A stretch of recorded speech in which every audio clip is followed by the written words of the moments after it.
Let's go. All right, we are coming on live here, everyone. Welcome. Welcome, everybody. This is we're gonna be doing an overview today. I'm Brian Cromer. I'm the lead designer of the second edition, and joining here today is one of our play testers, Rudy. Hello. And we'll be covering first. There's a couple things I want to touch on. We'll be trying to cover a lot of questions, much as we can. Sound And offline? I think that was before because we had that screen on Yeah. first. Yeah. And It's good. It's good now. yeah, I heard it. That's why I had to mute it. So Yeah. we're gonna try to be covering. The main focus is gonna be on solo and co-op. I do want to touch on Fog of War. Some people had questions about that. And also we are gonna be covering the Lost Brigades expansion. So that will be as part of this as well. You already picked blue. That is not the color for you, Rudy. Not the color for me. Rudy, we practiced this, Rudy. Way to drop the ball. You were supposed to be red, and I was going to be green. Oh, we were supposed to be on the other side. Oh, okay, can do that. It's okay. Happens Yeah, to the worst of us. in TTS, it's just set up for the AIs to be white and gray. So we're just gonna bounce Rudy over to red. Or was I gonna be red because I was gonna be Soviets? There we go. Oh, you want to be Soviets? Yeah, Okay. I'll be Soviets. Okay, then I'll be green. Fine. Awesome. Okay. Actually, maybe I should be brown. Nah, it's okay. We don't. we're just being picky over the colors. Don't mind us. All right. So I guess Soviets have to be red and US has to be green, right? So we're gonna be setting up here. In TTS, you can pick whatever faction, whatever color. But he looks like he's got the US out. I'm just gonna click. No. The British. Oh, you're switched to British. You're not doing US. No, I do the British. Oh, you should have been yellow then. That's why No, brown. Not yellow, Brown. brown. Yes, you could be the tan. Here, I'll just pack you up here. No, it's okay, it's okay. All right, you can be It's green okay. British. All right. Yeah, I'm a rookie, so I should be green, right? All right, so first let's go over the Fog of War solo. That's in the solo expansion. So there is these are all the first I want to note that these are all prototype components. Things are going to change. For instance, you'll see kind of things that looked like first edition. These instruction cards and action deck and commanders, they're going to, they should probably stay the same at this point unless we find something in playtesting. But artwork's done in those. And then these tokens was kind of that stretch goal unlock. And this just makes it like quality of life. These are, placeholder art. We're going to be updating that. And here's just two of the factions again. These unit tokens are going to be our placeholders. So that's kind of the key thing to note here is that these spawn priority tokens, I like to call them, are placeholder, and these AI tokens are going to have artwork. All right, so we start getting them a little bit ready here. We could play. What map were we planning to play? I think we were looking at Siege of It's Leningrad. Stalingrad, right? Or was it another one? Might have been Siege of Leningrad here. Oh, was it Leningrad? No, was it the Ardennes? Yeah, this has got the one panel from Ardennes. So this is one of the new maps, Siege of Leningrad. All right, looks like, is this game worth it for solo? Well, that's why we're here. You can make the choice. That's a good question from Sebastian in the chat. That's why we're here, to show if it is worth it for you. I mean, obviously, anyone who's played it can weigh in, of course. We've had some play testers that played it on TTS. But, that's hopefully what we can answer for you. Oh, Rudy's a nice guy in getting me set up over here. Look at that. What a nice. You want him on your team. He helps you get the game set up. All right, so first we're going to cover the Fog of War system. So the fog of war system is it's ideally designed to basically cut out the supply phase and also use the AI tokens. So you can use any of the 5 AI factions out of the box. You'll just basically kind of play it as if you're playing against an AI in a lot of ways.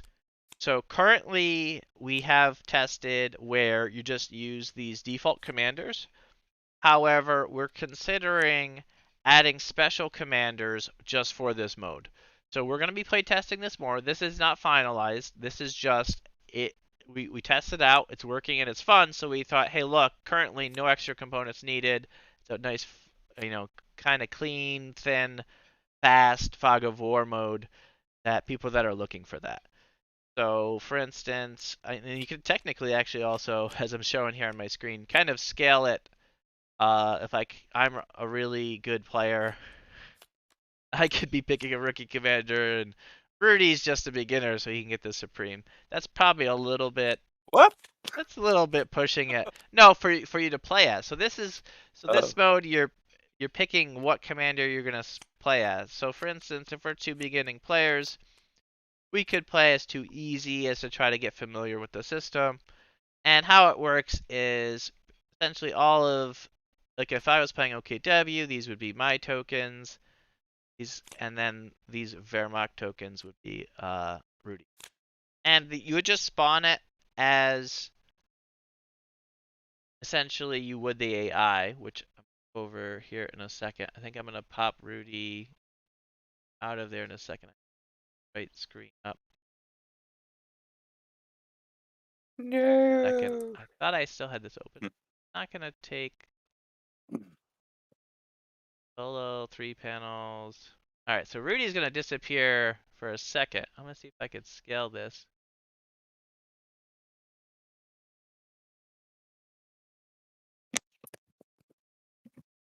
And so this is kind of, again, this is a rough, this is what we did for playtesting rather. This is not gonna how it looks finalized. Try to get it in this,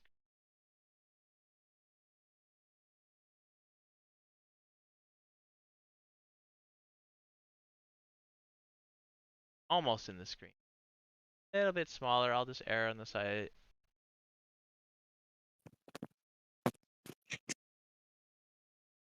All right, so that's close enough. The key thing that we're going to focus on is the AI is going to be spawning on the top. So touch on that in a second. But that's the same system that is, so that's going to be for the solo co-op. So let's finish the Fog of War. So the Fog of War, how it works is if I was playing as the rookie solo commander, I would just grab 2 green tokens. You would shuffle them from this deck up here, and I would grab 2. And then during setup, I would just put these 2 in the spawn line. Right? So this is red spawn line. I would just put them, and then Rudy would do the Wehrmacht up on the blue spawn line. And then you kind of just play normal. So you could peek at that. They're your units. And you would move them with command points as you would normally. And Rudy's putting his, like, as if he's on the same team as me. But we're playing as if we're playing a 1v1 in the simulation, Rudy. Alright. Okay. So, Rudy, you would get to place these 3, as Rudy's kind of placing up here. Together we're placing them. And then it would start. So, again, you would play normal. You could play with the operations deck. You could play. This is a lot more flexible as per the normal rules. Where you play 12 CP. You could play. So the solo system only uses 12 CP for the players. There's no need for the operations deck, right? Because the AI just kind of operates. But in this mode, you could use the operations deck. You can just play 12 CP, whatever is fast and fun for you. But you'll just be moving these around the map and capturing them. So currently we have it very, very light. Where essentially there's only a focus on the victory points. We're considering adding some more choices to these commanders and making specialty commanders. But you essentially just move these tokens around, and just like the AI, when we go over the AI system, they'll flip over when they get in range of an enemy, and if they have a flip effect, you'll get the flip effect. So we'll go over all those things in solo. But I just want to do a quick light fog of war for those that are interested in that. So it just lets you play as the tokens, and then for the supply phase, the key thing is you'll just get what's next. So you can just put a cube there to track it, and then so next round I would get 2 purple tokens. So it kind of just cuts down the game in probably half, to be honest, because you just kind of play naturally and just keep playing. Focus on the victory points. And so far we found it's fun for those that are interested, like want that, probably hour-long game. Uh, it's pretty quick. So now getting into the solo now. All right. Yep. Any questions? Let us know. Yep. So we can just shuffle these decks now. So getting into the solo co-op. So let's get. So first you're gonna pick your commander. So currently there is 2 easy, 2 highs, and 2 mediums. All right. So each of these cards has 2 sides. The AI commanders. They have a solo side, and then if you flip it over on the back down, second edition, they're gonna have a co-op side. And all it is just there's going to actually be just a little bit more units for the co-op side to kind of balance the fact that you're playing with someone, so you're going to cooperatively work together. So it's going to be a little bit more, upscaled to handle the fact that you can work with someone. So that's how it works, and then you're just going to pick them. So if you're just new playing the co-op system, probably recommend either the Feeble Commander or the Rookie Commander, so you have 2 choices. Both of these commanders' special abilities are just geared for setup. So they just their starting units. This one they start with speed dice. This one they start with a defense die. So it's you just set it up, and that way you can then again you're just learning the game. They're very simple and straightforward. They're designed to just get you in the game and just a little bit of different feel. One's have the speed die to extra mobility, and the other ones are a little bit harder to take out. Their defense. And from that you're just gonna spawn the units on the card and we'll go over that. But we're gonna actually, I think Rudy likes medium, right? We can handle. Yeah, medium is good We'll go for over today. medium. So this is slightly different. So the mediums now have a little bit more. So that's kind of a constant reminder where all yellow tokens for the mobile commander start with the speed die, and then all green infantry, basically all green AI units, get a close range firepower. So this one's a little bit more, you're going to feel this one more over the course of the game and have to adapt to these different commanders. So we can go ahead. So you'll see that there's currently 20 cubes per faction. That's what comes in the box. So there's going to be 4 sets now with the stretch goal of 20 cubes. You can play this with up to 4 players out of the box. And there's the 5 different factions to choose from. You don't have to play Axis versus Allies. You can do whatever you want to do. All right, and since we're playing medium commanders, so easy commanders, I just want to touch on one last thing with the easy commanders, is the easy commanders, they actually just have 12 cubes, just like a player. However, the medium and highs use 16 cubes, and then the supreme actually gets 4 extra cubes. So we can, since we're playing with mediums, we can just put 4 cubes of each player back in the box, and they'll never come into play. All right, so I'm going to be spawning. I kind of recommend, what I recommend for this is that essentially one player handles one AI. So like if I'm saying you're going to play this with a friend, you probably want to play it once, get familiar with the system, and then you could teach them so that they could learn as well and control their AI.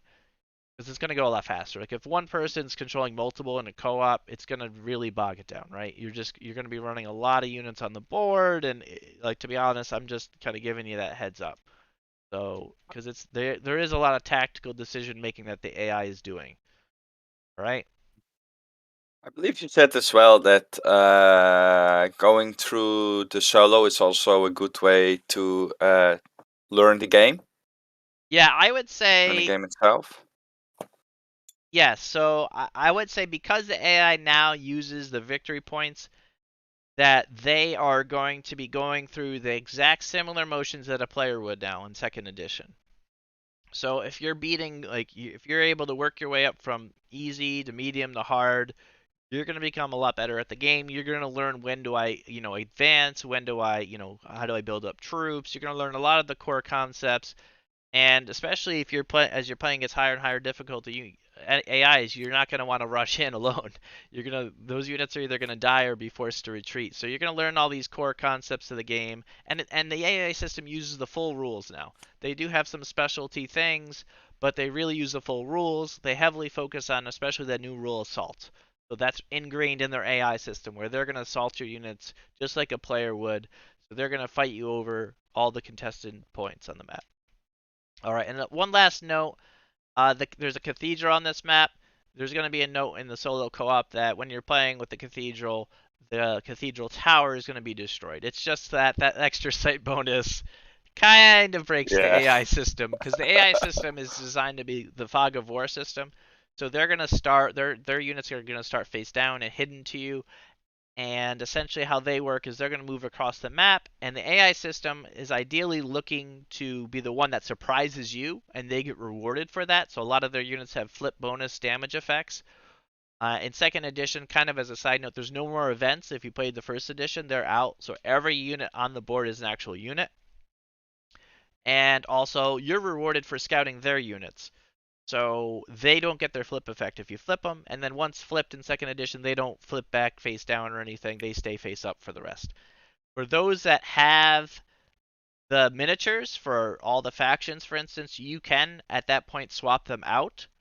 You may want to leave the card underneath the tray if you want to see what color the unit is. If you don't have that memorized yet, which you probably won't, obviously, just starting out, but you could do that and just kind of put the tray, the miniatures, if you want to, if you're really, relaxing and having a good time and not rush to play your solo or co-op game, you could feel free to do that and use your miniatures out of the box because now in second edition, their stats match the unit stats. So there's no surprises there. In first edition, it was trying to keep the system a little bit simplified, but now it's really designed to really teach you the game. So every unit you see, you can get familiar how you would deal with that unit, what that unit can do to you, all those great things. So with that said, I think Rudy's got us all set up. So the Yeah. last thing I want to touch on, so the AI is pretty much ready to run. So we can go ahead and the last thing is I have set up, Rudy's still hidden visually. You could see these it's kind of zoomed out here, but what you'll have in the solo mission booklet before I put Rudy back up, you're going to have basically a spawn point priority system that is tuned to the map. So each and every map is customized for the AI to specially handle that map. Because this map, for instance, you can kind of see already we're spawning in the corners, they get to spawn in the center. So you can already start to see that there's a lot of custom maps in second edition, and the AI is really geared to be tuned for that map. So their spawn points are adjusted, so their priorities, so their script runs optimally, so they're a threat, regardless what map you play on. All right, and as a side note, I do want to note that the difficulty of the scenario is based on the map, right? So there's not only are you picking the difficulty of the AI, you're also the map choice you choose is also going to change the difficulty. And there's a couple ways.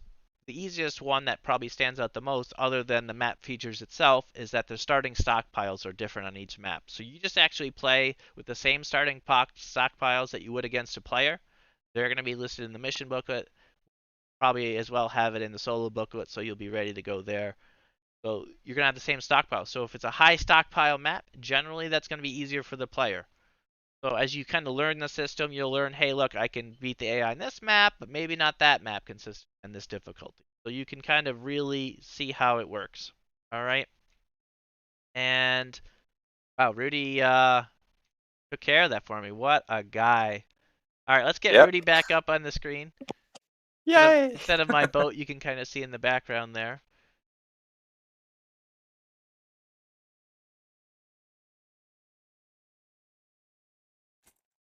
All right, Rudy's back in. All right. With that said, the last thing I want to cover is, like I said, I want to also cover the Lost Brigades. So the Lost Brigades expansion, just like almost every other faction, does have its unique units.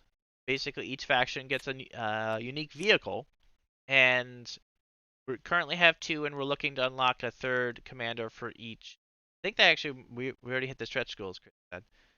So I think we're all squared away on that. But that's the goal, is to have 3 new Lost Brigades commanders available to you, as well as each, basically they focus on a new unit. They're more custom kind of unique units, like OKW gets the Panzer, basically the Soviets get the KV-8, so a lot of cool flame vehicles. And also keep in mind, like I don't know if I touched on this yet, but the solo units already have all these expansions built in. So you're going to see a variety of units, even more so than first edition, because all of these expansion, the units are built in there. So there's a lot of variety out of these 50 cards. Very few duplicates. The only duplicates generally are the core units of each faction. All right, looks like we got a comedian. All right, Yeah. the Dutchman became the There was Dutchman. also another question, quick, Yep. Brian, from Genus Solo. He asked if is any scenario in the scenario book playable solo? So I would say yes to a degree, right? So if you're playing, like, this map is a 3-panel map, so these larger maps are really geared for team games. So I would like this kind of map, this bigger map, I would really recommend playing a 2 versus 2, whether you want to, if you have a buddy, like I have Rudy here helping me out. Like, the 2-panel maps are all playable solo, right? So that's kind of what it's geared for. However, you can easily, based on kind of what I was showing on the screen and Rudy set up, if you wanted to play 2 players against 1 player and in the AI, you could just pick, like if I want to have OKW, they could spawn as these black priority tokens, and then basically the other player would just fill in. Let's say there was a Wehrmacht player, OKW AI, you would just put these black tokens out, and so you can play a 2 versus 1 with an AI. So I think you can also play a 2 versus 2 with just by yourself using another AI as your second player. you could also do that if you Yeah. if you really like the system. Again, the more AIs you run as one person, to be honest with you, it is going to take longer, but you can do it. You Yeah. certainly can, Yeah. because in the mission booklet there are the spawn points for the red side as well. So both sides have the spawn points. You could play, like, this mission playing as different sides, especially these more asymmetrical starts. You're going to see a difference from the AI playing one side to the other. So there's definitely a lot more replayability there as well. Yeah. All right, so to the Lost Continue. Brigades, the last thing with Lost Brigades is they have these, where Chris is kind of saying that on the campaign page, we're calling them building board extensions. So basically what they are is, so in other words, they're kind of like a commander slot that just unlocks a unit. All right, so you're gonna nearly identical to a commander in that, like, if I want this IS-2, I can pay this experience just I would, like, for this commander here, unlocking this counter attack tactics commander and getting the first tier. The commanders, you get them left to right, where these you could buy at any time. You only can you get dealt 3 randomly out of the deck. You could pick 1 at any time. You pay the XP, and then it's unlocked for the rest of the game. The thing that these are designed for is they are designed to kind of break the rules. So that if this normally would, IS-2 heavy tank would normally require tier 3, it does not with these. So they're going to offer options a lot quicker typically than the pacing you're going to see on commanders. So for instance, you could actually, so that's the heavy tank. A lot of people really like those tier 3 heavy tanks early game. However, if you start with a Dishka here, for Soviets, that's one way they can actually get an MG that they don't have out of their core kit. And you kind of see at the bottom, kind of zoom in up, 1 may be selected as starting infantry. So if you have 3 starting infantry on that map, you can actually start with one of these as one of your core units right on the board the first round. And it costs 0 experience, so that's why it costs 0, because you can get it right away. So Oh, that's kind of nice. this Lost Brigade system really gives you that fine tune where you're kind of getting customization squared, if you will, because you can combine any of these Lost Brigades with any commander. So not only you're getting, a unique commander every game, but you can get a different Lost Brigade. So even if you get that same commander or that same Lost Brigade unit, chances are you're going to have the other one different. This system is really designed, to be honest, once you've played a few games, because the pacing of the game definitely starts out a lot quicker terms of the more powerful units are hitting the board faster. So it's really designed once you've played a few games. It's an optional expansion, The only one we have where it's optional. Just this part. You can always play with those commanders, but the building board extensions, if you will, are really designed to just mix into your games, really spice things up. They're really just, we're probably going to play with them in the 2v2 live play tomorrow because you can start to actually see that. We'll probably go over it there too before we start. So as a reminder for those that missed this. So that's how that works. So we're going to have, I'm actually very tempted, Rudy, to start with this. What units do you have? You have a Well, forward emplacement. What else you got? You can go over it. I got the forward placement, the stack hound, and the veteran commandos. And for the commandos, I got the assault infantry regiment, the hammer doctrine, and the commando regiment. So they all look fun, at least. So the assault infantry regiment can give infantry sections for 4 munition, 2 close range firepower.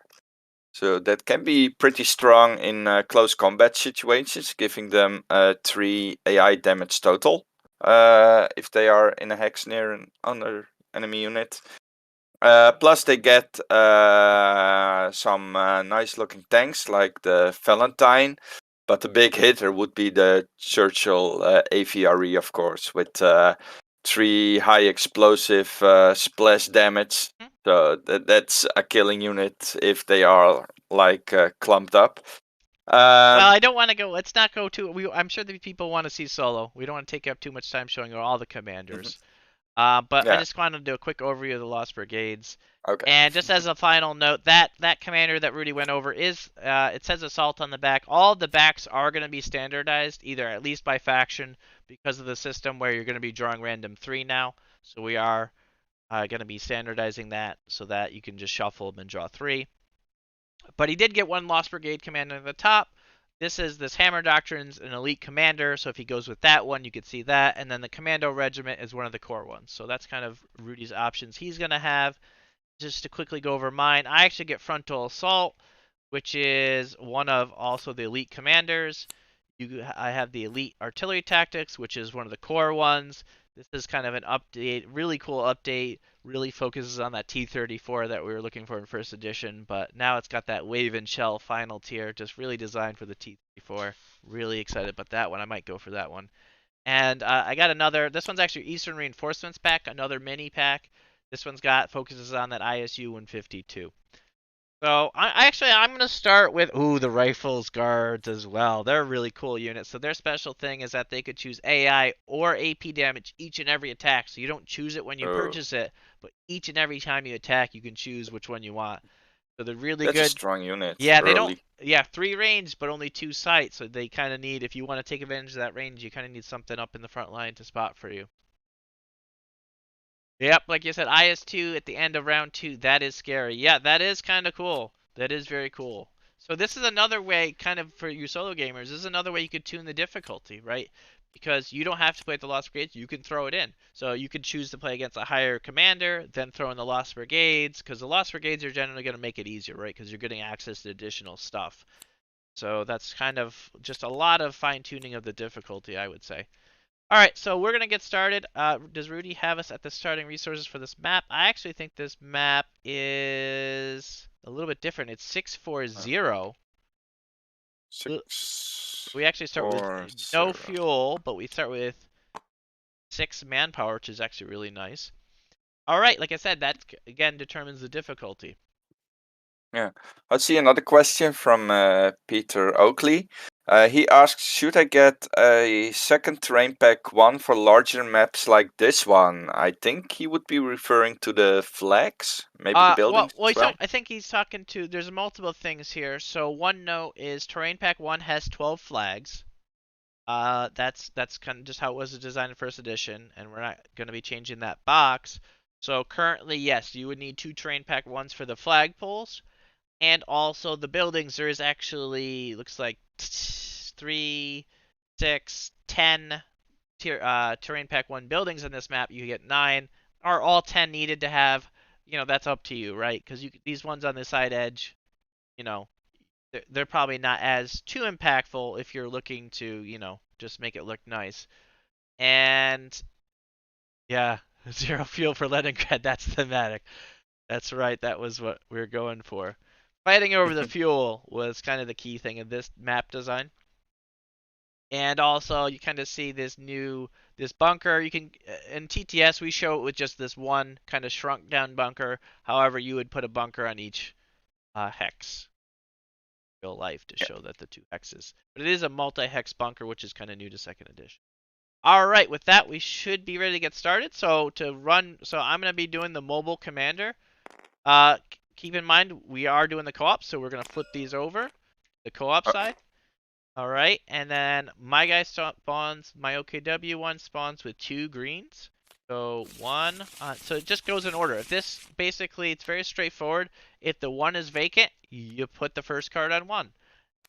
Then the second one, if 2 is vacant, I'm putting the next one on 2. So it's really streamlined to just shows you exactly where to place it. There's not like kind of any analysis and figuring out, so spawning is really quick. All right, and then I also get 2 purple units. So that's purple, a lot of infantry already. yeah, it's a lot. These medium commanders are not kidding around. And again, it's because it's co-op, they start with 1 extra unit, usually either first round or second. I think both of these start, you can kind of see as I'm showing you, that's the solo version, that's the co-op. They start with 1 extra unit because it's co-op. We need a little bit of a challenge, right? So that's it. So that's setup for the AI. It's very, very streamlined and quick. For you first edition backers, I do want to point out purple's a new color. There was a lot of feedback with MGs really being a surprise in first edition, and MGs were green before, so now they're just black and white. Just question from the chat. They're just black and white because for playtesting we wanted to keep it straightforward and clean, so that basically my units, my OKW units, are always going to spawn on the black ones, and then Rudy's Wehrmacht is always going to spawn on the white ones. That's just a number priority system. We're going to be updating the art on that, but that's why there's the black and white. So to finish with the purple units, they are the MGs. Now they're kind of the support units. So they're the MGs, the snipers, any kind of support infantry that has 3 range but 2 sight. You'll find some of those. So there's some kind of cool, unique units in there. Again, they pull from commanders, expansions. You can get a variety in each and every color. All right, so I think we're ready to begin. So what you're going to find is for every commander, except for Supreme. Supreme actually gets to go a whole nother turn. That's why they get the 20 cubes. But the players otherwise always go first. We're going to actually, for solo mode, as I kind of noted at the beginning in case you missed it and those just joining in, as player, you just kind of always play with 12 CP. You're going to spend 3 CP around. So we're going to go ahead and just put 3 cubes out of the 15 back in the box. All right. And with that, we are ready to... Oh, actually, we got to pick our starting units. I did want to start with that Dishka. Let's see if I can do that. So what do Already we? got mine out. I started with 2 infantry sections and then Vikers MG team. Awesome, Rudy. Uh, Now we don't have to like I don't have to spawn on the right. We can mix. However, we're just gonna probably play our panels for this mission just so I can focus on what I'm doing, and then we can kind of show what Rudy's doing as we bounce. I might want to get the Dishka MG over there. Start him over there.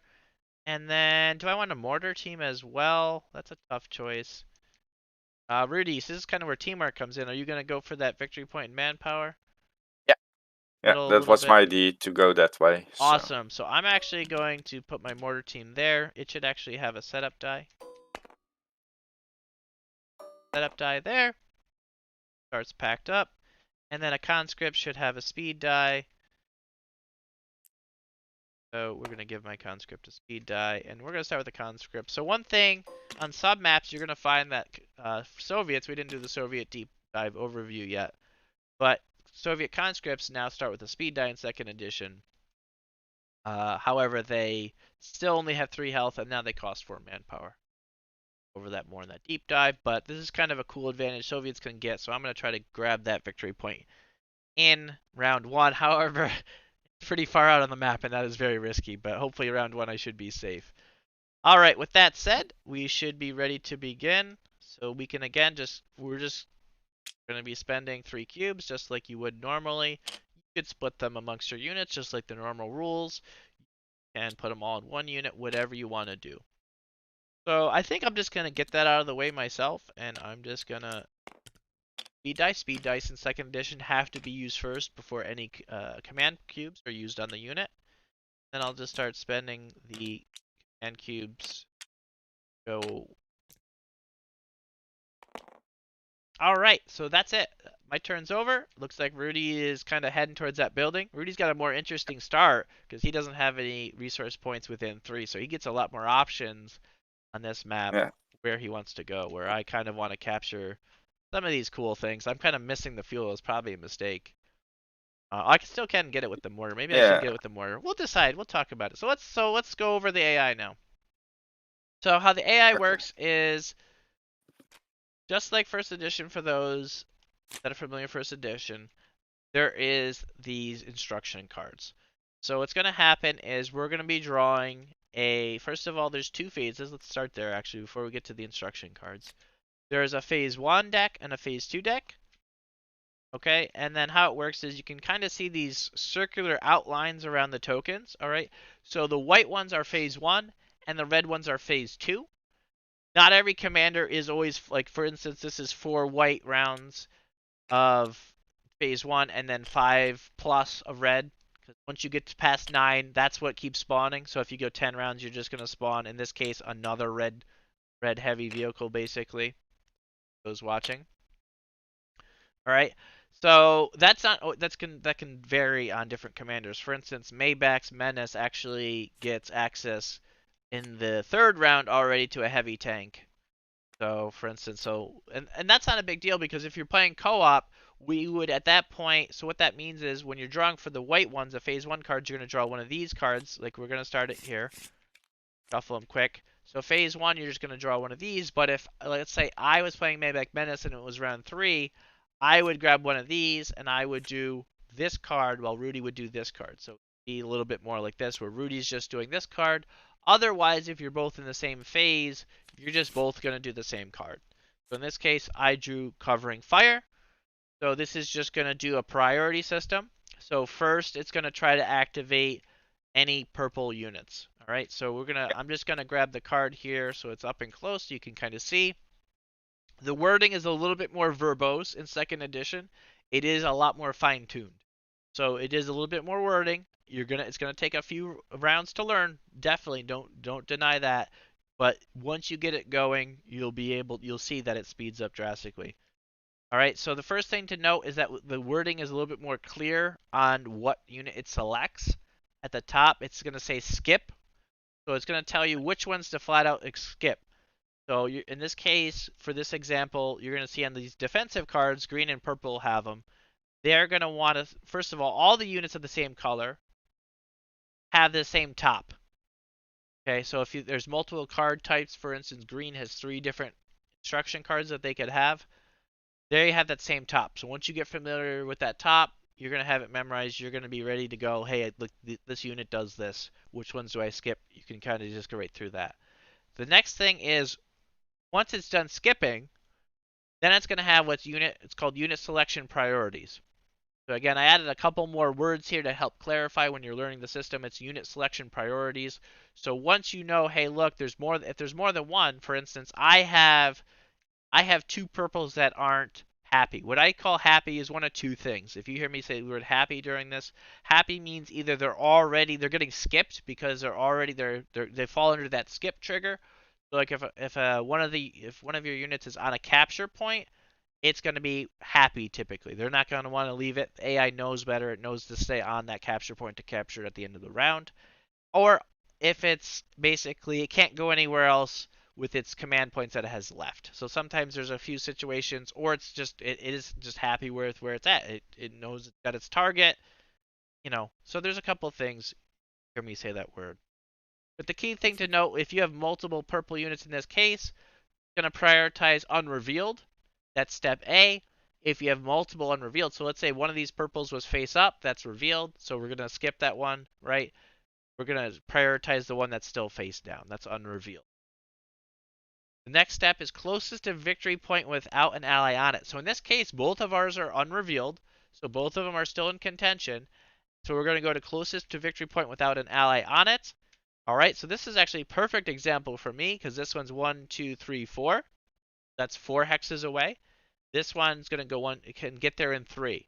So this one, because it's closest to a victory point, it just has a victory point. It doesn't matter who owns it.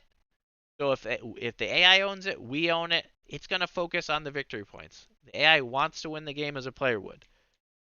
So what that means, it's going to select that one. So we're done. We already know that one's closer. If they were both 3, it would go to the tiebreaker, which is reading order, just so you guys learn what that is. Reading order is top to bottom, left to right. So that's according to how you're sitting. It's probably the easiest way to do it, right? So it's always mentally there for the common reading order. All right, and then once you select it, you're going to see that step 2 is how it acts. All right, so that's its kind of action. You'll note with all of these cards, the first sentence is kind of like a high priority move if it can do it. That's kind of the way I would kind of word it to you as you're learning the system, is that if it has the CP to do this action, it's going to do exactly this. If it can do that. If it can't do that, then it's going to kind of do plan B. That's kind of how I describe it. So that's that first sentence. So first step, it's going to move to capture an empty control plate hex. The AI does not control with CP range. So again, empty means there's nothing on it. So the purple unit's a support unit.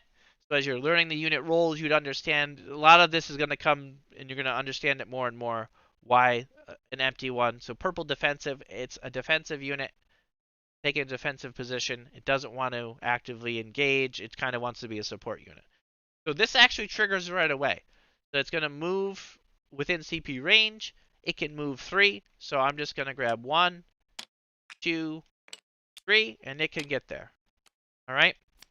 Now, what's this? We're going to just do a quick what if, right? Let's say it was this other purple unit, right? And it can't get there in 3 cubes. So what does it do? So that's kind of what I was saying. That's that plan B. If there are none, so if that victory points, no capture points are within 3, it's going to move towards 3 range of the nearest enemy player unit. All right, and then purple units sometimes have firing arcs. It'll adjust it for free. So the AI gets that little benefit just so that it runs quickly and doesn't kind of keep wasting a CP and adjusting its arc for those familiar with the game. But we'll go over firing arcs as well. AI has firing arcs now in second edition, just like the player units would. So in this case, I went out here already. So this unit, if it was spending 3, it would just go. That's by far the closest, but we can count them out. 1, 2, 3, 4, 5, 6, 7, 8. Looks like 8. So that's closest. Rudy's got one way far away. We're not going to even worry about counting it. But it would just move towards that. So it would move towards being Don't 3. even have a purple unit, so. So my purple unit would move towards being 3 away. So it's going to get to here. All right. And that's where it's just going to go. All right. But in this case, this one was able to get on for those watching. And that's it. All right. And then you'll notice the AI has 4 cubes to spend per round. It tells you that on the bottom of the commander. So if it's different than the normal, it's going to tell you on the bottom. So it's a good reminder. AI has 16 total command points, having 4 available to use each turn, right? Each turn in the round. Easy one, again as a reminder, doesn't have that because they play just like a player would. Again, you're just learning the game. You're going to say, okay, I spent 3, the AI spends 3. I spend 3, AI, again, all the way up to 12 cubes, whereas the mediums already get up to 16 cubes. All right, so then once you're finished with that, you're going to keep following down this list. You're just going to select one of each color. So we're going to go down to blue. I don't have blue, so I skip blue. All right, but Rudy had blue, so Rudy can go ahead. Looks like he's already planning his. And for his one, basically, the blue units are basically long-range support. They are AT guns. They are mortar teams. They're that kind of, long-distance support unit. So they're more about finding the optimal target that they can focus their damage on. All right, that's kind of their role. So essentially, step 1 is just skip blues with target selection and firing arc. So if a blue unit already, like its mortar is already zoned in, it's got someone that, especially like an infantry unit that it can focus, you're gonna just skip it. It's already got its target. It's happy. All right. So the next step is kind of follows that unrevealed, closest to VP. You're going to see that repeated. So this repetition is going to help you learn the system, hopefully. All right. So someone actually asked a good question here. I just saw it. May I choose the movement path of the AI? maybe for revealing. So uh, generally no.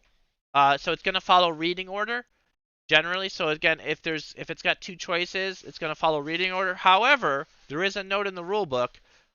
If there is an optimal choice that you can easily see as a player, especially once you become more familiar with the game, like for instance, if this purple unit, which we know is an infantry, purple units are all infantry, and that's going to be noted in the book, that will choose if it, like for instance, it wants to move one more, it'll choose the building hacks. Not so normally left to right, right reading order would be here, but as a player, you can override it when it's something obvious, right? So there is a note for that, but again, it says it's not a big deal. So that's something for players as you're getting used to the system. If you don't, basically, if you don't know where it should go, follow reading order, right? That's kind of the default. But if there's kind of an obvious reason, okay, well, it's going to get in the bunker, right?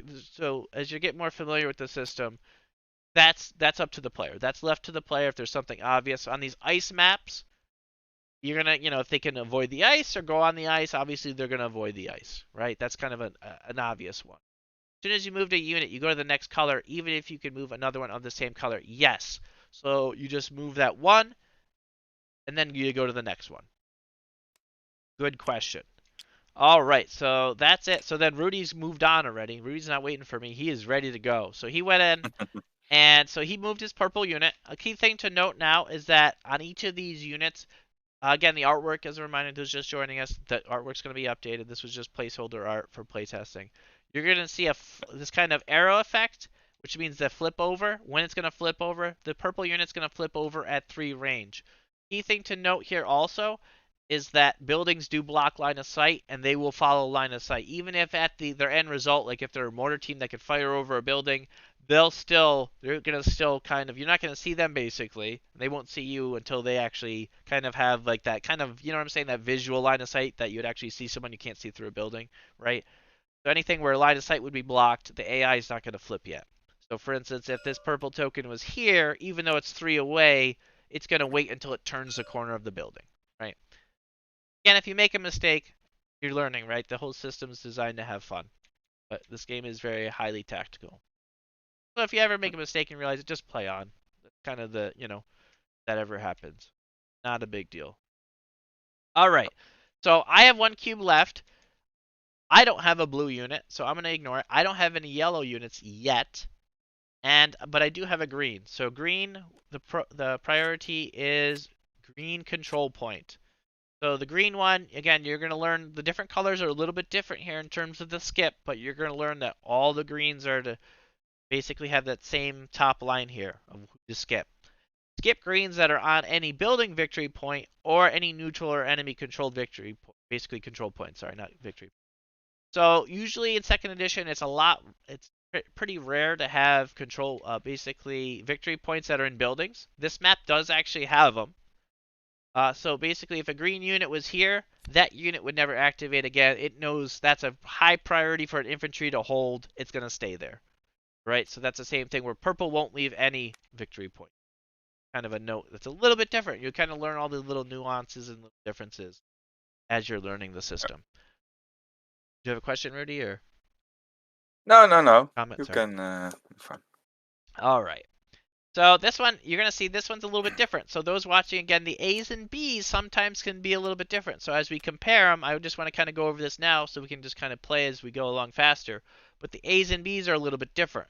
So this is to quote unquote optimize, if you will, the green units. All right. So basically, the green control points are focused on early game, getting out there and capturing the points, and also doing that late game. While the assault and defense ones are more about clearing their spawn line. So as you get more familiar with the system, that's kind of feedback we had in first edition. I guess I should probably reiterate that I didn't cover, basically to cover that point. That in first edition, sometimes they would clump. So sometimes units so there's a lot of systems now in place with prioritizing specific units to get them capturing points better and to make it so they don't clump as much. So the ones that can capture, get a control point, they're going to be prioritized to capture. And instead, the assault and defense are more designed to get off their spawn line so that the AI can spawn more units. All right? So we have green control point. So it's going to prioritize closest to victory point without an ally on it. Again, this one's got an ally on it. So we're going to be looking at, looks like I have 1, 2, 3, 4, 5 to there, and 1, 2, 3, 4 to there. Again, greens can move through buildings, they're infantry, so this one's going to activate, and it only has 1 cube, so let's see what it does. First, it's going to assault onto any AI ally victory point within CP range the enemy player has a unit on. So that's a little bit to unpack, to be honest. What that means is, let's say the AI already captured this victory point, and I moved, for instance, my unit on it. It's going to prioritize assaulting that unit to defend its point. So the AI knows that it doesn't want to lose a victory point. It knows it wants to defend that if it all can within, again, CP range. That's kind of the note. It's always that first steps. Basically, it wants to do something that it can afford to do with the current CP that it has. That's always CP range, because now this unit only has 2 CP range left, because each unit can only have 3 CP round. All right, some questions. Looks like, does blue unit flip if they're in range of an enemy that the AI has sight with another unit? So a big change in second edition with blue units is, first of all, they still flip at that 4. However, the blue AI units do not cheat anymore. First edition, they did not need a spotter. Now, when during damage step, they need a spotter, just like your units. They will not just fire on you. There was this weird rule with blue units where you could fire on them if you weren't spotting them, and they could fire on you if they weren't spotting. So now that's gone. So they play by the rules. All right, hopefully that answers your question. But no, if some other unit was spotting me, no, the blue doesn't flip until it gets to that 4. That's kind of, again, that's kind of that number that you see on the back of the card. There were events in first edition. Yes, in case those just joining us, there are not any events in second edition. Every unit is a unit. They're all designed to fight. Something wrong when it comes. Okay, that's we're gonna handle that later. That's a VAT question. All right, so this is just a solo co-op stream, so we're gonna focus on those. We can answer those other questions at the end. That is more of a. I'm just a designer. That's more of a Chris, the publisher question. But I'll try to answer it if I Yeah, can they later. can contact with support about those questions. Yep. Uh, So continuing on, so it's going to spend 1, but let's see where it goes, right? So instead, if there are none within CP range, it's going to move or assault to capture the nearest control point the AI does not control and has no ally on. So this is whatever it's going to go towards the nearest one. So so let me explain this a little bit more, right? Because there's a little bit nuance here. Move to or assault to capture. So if one of your units is on a capture point, let's say, because these 2 are the closest, right? So it's actually going to follow reading order, so it's going to go there. But let's explain more. So if there was an AI, if one of your units were on this field point, it's going to actually assault onto it. It's going to just fight you over it, right? So it's not, in first edition it was a little bit more passive. Now with the new assault rules, it can be a lot more aggressive. All right, so that's kind of what that mover assault is. Again, it's going to prioritize the nearest. So it's going to go to one that, even if it can't get to it, right, it's going to go to the nearest one. So if one's 1 away, if there's 2 of them 1 away, that's where the priorities come in. So the priorities are movement priorities or victory point. So if there was a victory point, let's say this fuel was a victory point, or let's give you a better example. Let's say this is a fuel and this is a victory point.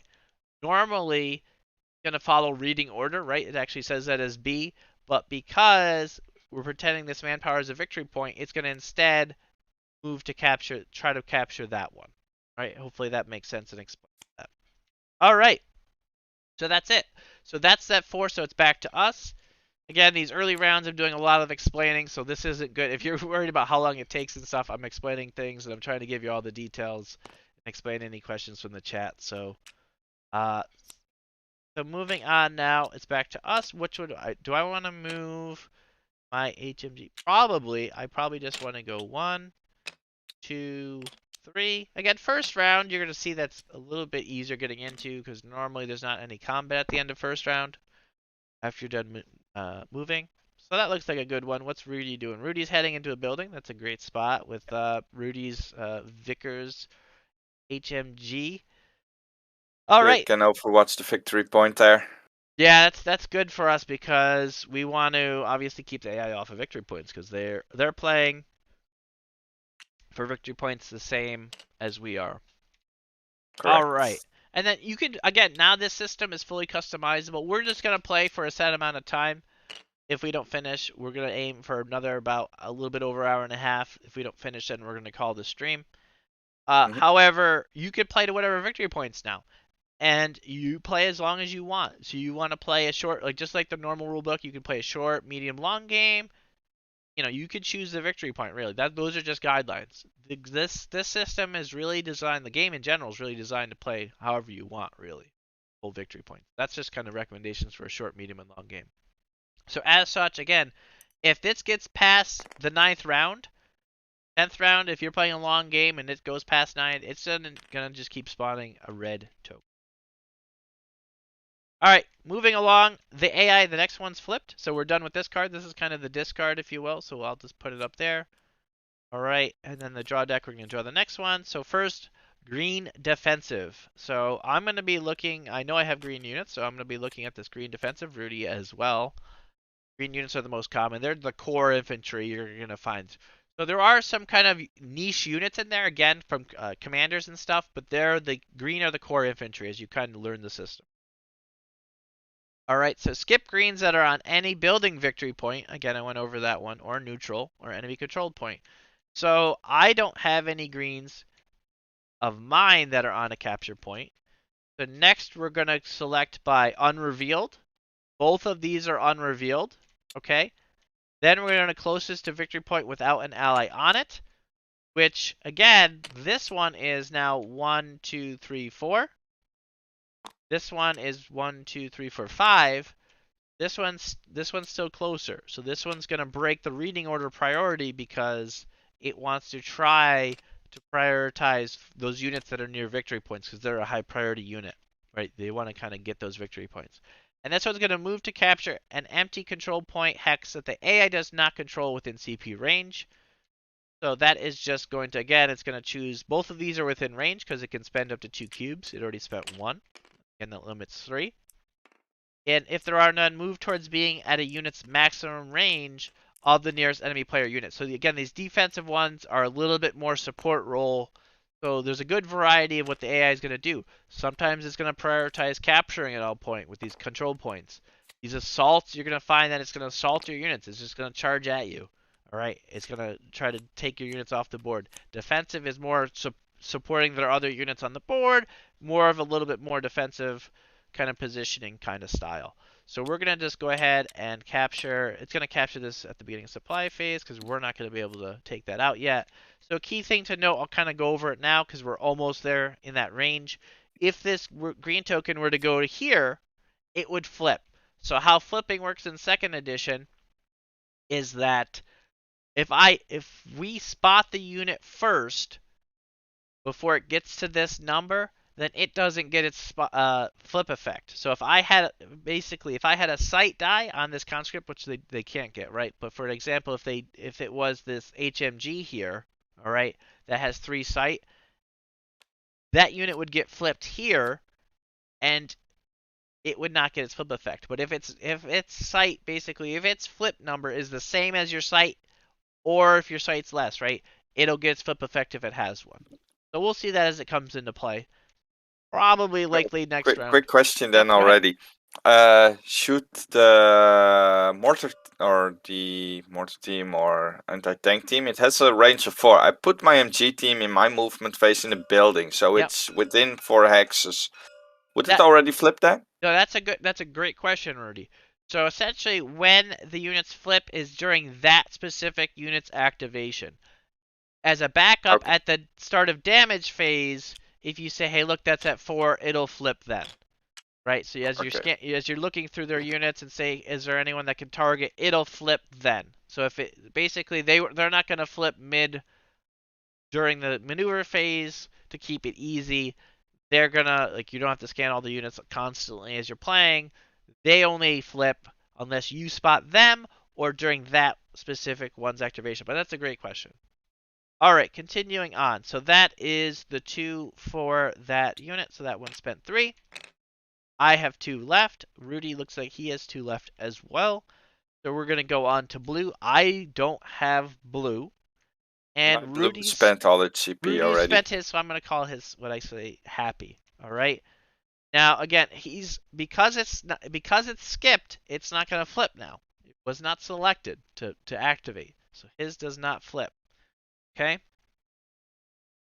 All right, moving on. Next we have purple, defensive.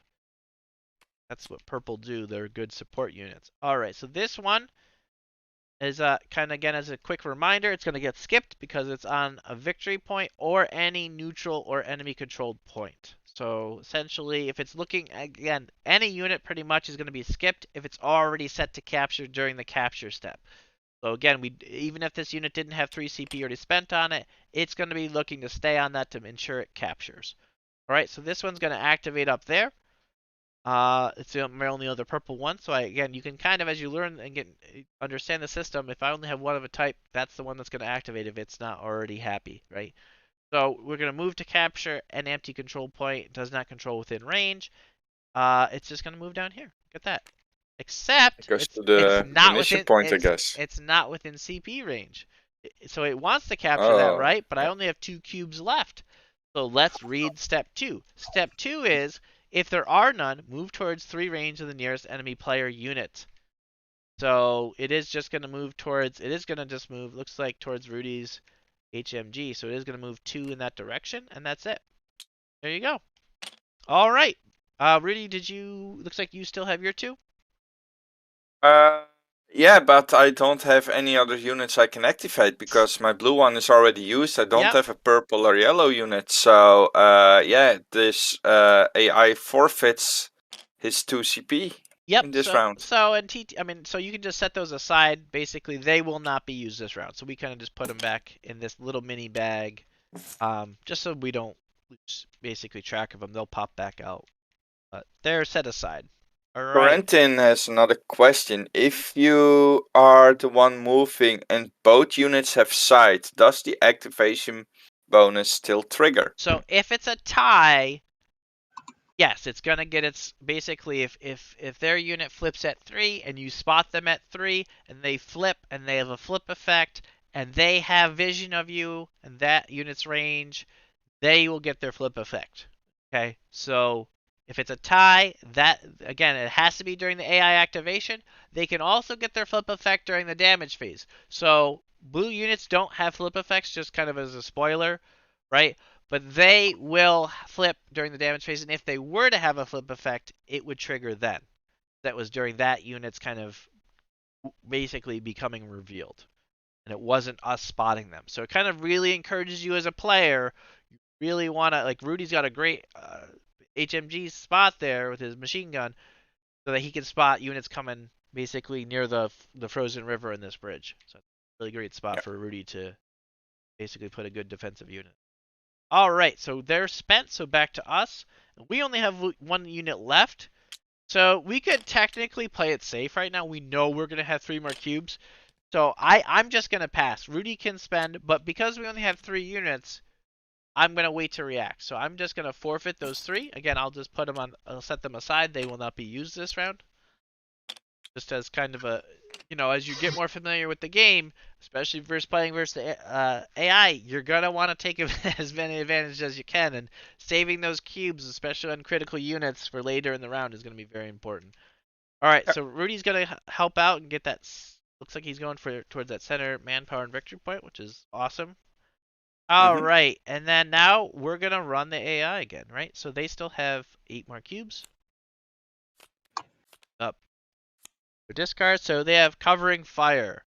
All right, so you can see there is 2 copies of each card in a deck, so those wear. So that's why there was 14 cards in this deck, 7 different cards. So you can have 2 copies of each. So there is 2 covering fires. All right, so we have defensive maneuver. All right, so mine is going first, and mine just again wants to move, capture an empty control point in range. We So move it's to the just munitions. it's just gonna go there, and you can start to see like I already noticed like it's hopefully you're learning by now. If not, again you can rewatch the older parts later. I kind of want to speed it up now, But the whole point is that you can start to see that the system, once you get familiar with it, you kind of, oh, I only have one purple left. You kind of make those connections and it speeds up drastically, right? So that's it for purple. Now we move on to blue. I don't have blue. Rudy's blue is happy. We move on to yellow. We don't have yellow. We move on to green. All right, green. So my green here already has spent 3 cubes, right? So that's done. So then I know I have only one other green unit, and it is control point. All right, so we're not skipping it. I only have one less that can activate, so we're going to skip the top. I already went over that in depth. Assault onto AI. Again, we already know we don't have any of our units trying to take any of their victory points up there. So we're going to skip that. If none, move or assault to capture the nearest control point the AI does not control and has no ally on. Let's see. 1, 2, 3, 4, 5. 1, 2, 3, 4, 5. It looks like reading order is, well, no, there's actually tiebreakers. Victory point. It wants to capture that victory point. So Well, that's an interesting option now, because you say it's 1, 2, 3, 4, 5, but it can move 3 CP. If he would spend 3 CP for the shortest route, he would stop at another unit, but he can't stop there, so he would have to go around it. So wouldn't it be 1, 2, 3, 4, 5, 6? that is something to note. That the AI, again, this is something where if you ran it this way, and you just want to play fast, not a big deal. But you're kind of seeing it that's really 6, right? Like Rudy says. So if you make a mistake like that, not a big deal. But that does make it so that Rudy, did your unit move past this? What did you have? Did you have assault? Yeah, it was going for the victory point. All right. Well, then I'm going for that. My guy's going to go 1, 2, 3 Yeah. onto that. All right. There is a variety there. They don't always stop at points. If they're looking for assault, then that's what they're going to do. All right, so that's it for Rudy has 1 cube left, but did you run out of units, Rudy? Yeah, I had one. Did you There was just one green unit. did you activate a green unit with that cube? Because you have another green unit up here. Yeah, I activated this one. It Then you're moved all set. from the second stop 1 to 3 to the control point, Awesome. So the main tower. that was his green unit activation. Yeah. Therefore, he has a cube left. It's forfeit. So we're just gonna throw that in the bag. Awesome. All right, moving on to our last round. Rudy doesn't have any units left to move. Again, I kind of tried to play a little bit more cautious with my last unit here. So, what do we want, Rudy? Do we want munitions or do we want fuel? I'm going to let you pick. We are at 0 fuel right now, but I'm not going to try to Yeah, use... we are at 0 fuel, so fuel would be welcome, but we can't do much with it to Yeah, but really. we want our stockpiles building up. Yeah, exactly. We still could go for like a carrier or something, you know? Right. All right, so I'm going to go 3 there. That's it for me. Again, you don't have to slide your cubes up. You can kind of leave them sprawled out. It's up to you, but it's sliding along kind of keeps it, looking tidy. But that's not a rule. You can kind of like, if you leave a trail, that keeps it clear as to where the unit came from. So typically you might, especially as you learn in the game, you might want to leave that trail. All right, that's it. So now they have 1 left. So they get tactical advance. All right. So purples, mine are happy. Green, mine are happy. I don't have blues. I don't have yellows. I'm I done. do have a green that I can still use. But you have It's a green. all the way at the back. Yeah, that's my number 3 green. Mhm. So he would get the green defensive. So I skip greens that are on building points, but yeah, it's like the only one that can be activated anyway because everybody else spent their CP. So it moves to capture an anti-control point hex. The AI does control within CP range, but everything that is in range that's already taken care of.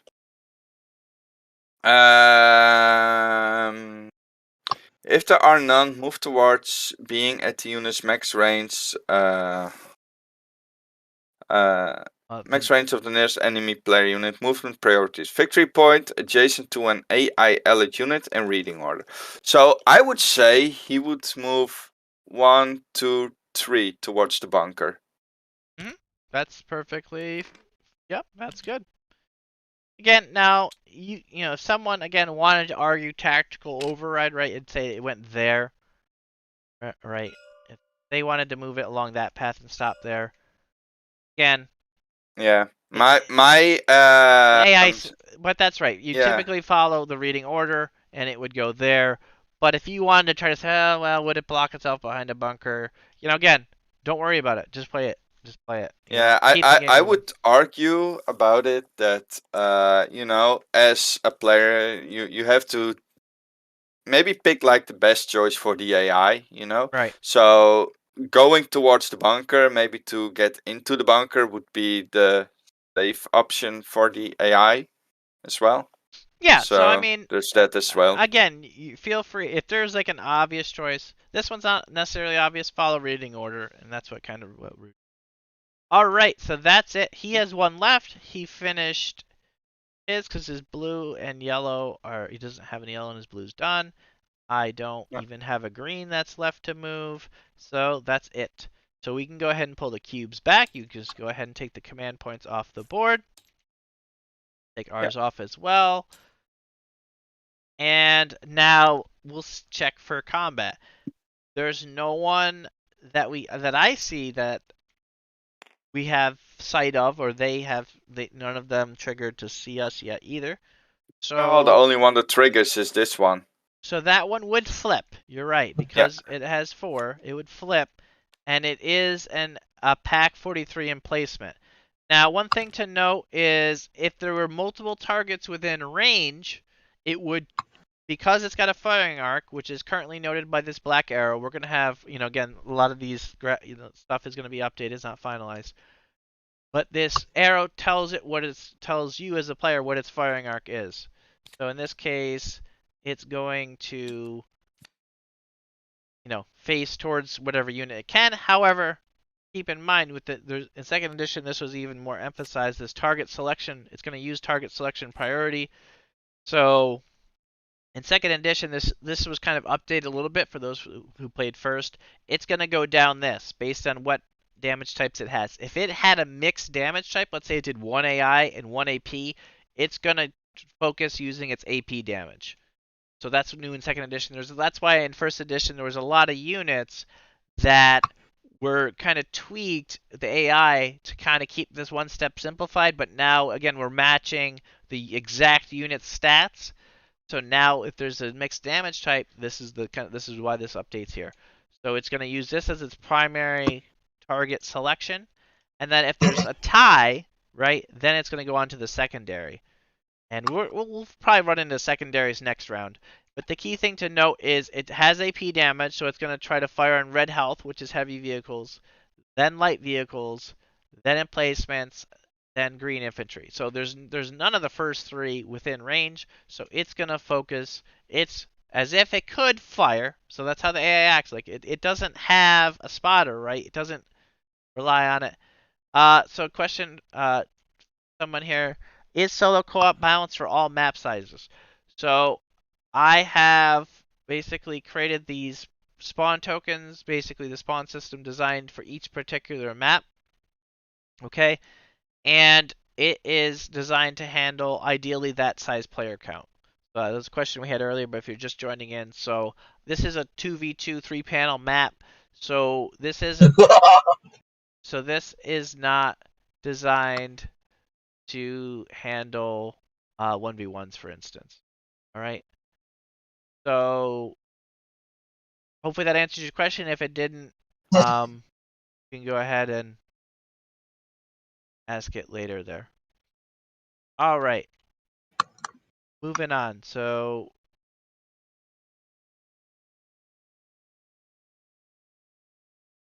I just want to take care of something there. All right. So moving on, we're going with so it's all set, but it doesn't have sight, so it's not going to get to fire. Okay. Yeah. So we move on to the capture phase now. Yep. Unfortunately, none of my units are near any or on capture points, so yeah, there's that. But you do have something. Yep, I'm gonna just pick red for us. So we got this one, and this one. I got 3 for us. So I got this victory point heading towards the center of the map. I got us a fuel, and I got us a manpower. So we're gonna adjust our Nice. incomes. 1, 2, 1. All right, and 1, then we can 1. adjust our stockpiles. So 1, 2, 1, 2, and we get a victory point. All right, how about the AI? So it looks like they Captured capture this a one. fuel. Now they, as an AI, if they were playing, again, if you had an AI as a partner, you could adjust your incomes, and they're going to share the same VP. So there's one note if you're not familiar with the game, VP is shared among a team, right? We either win or lose as a team. So if you had an AI partner and they captured like this fuel, you would move up your income and you would collect that fuel. However, they only track victory points. So they got this one here. Again, all their flags, they still capture, right?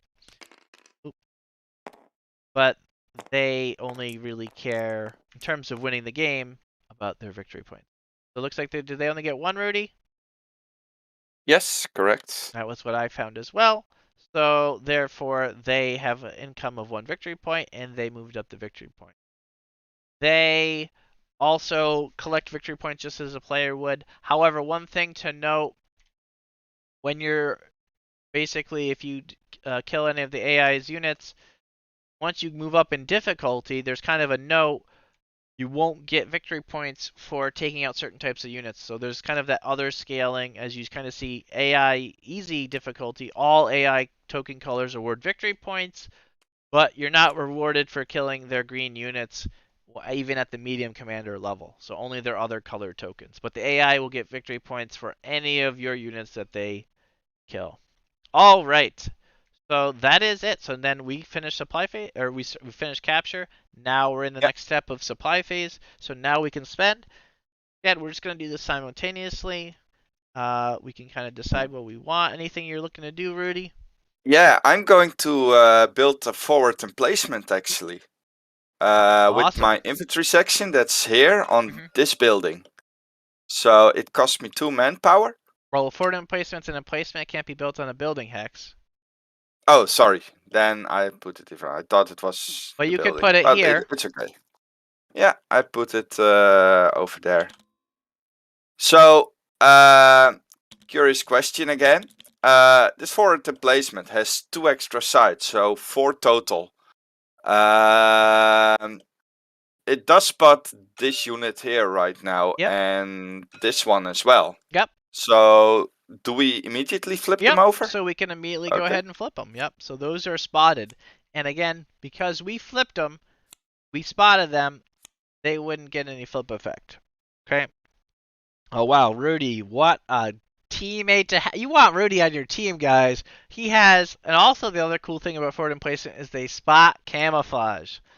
So we ran into Yes. 2 rookie Obersoldaten over here.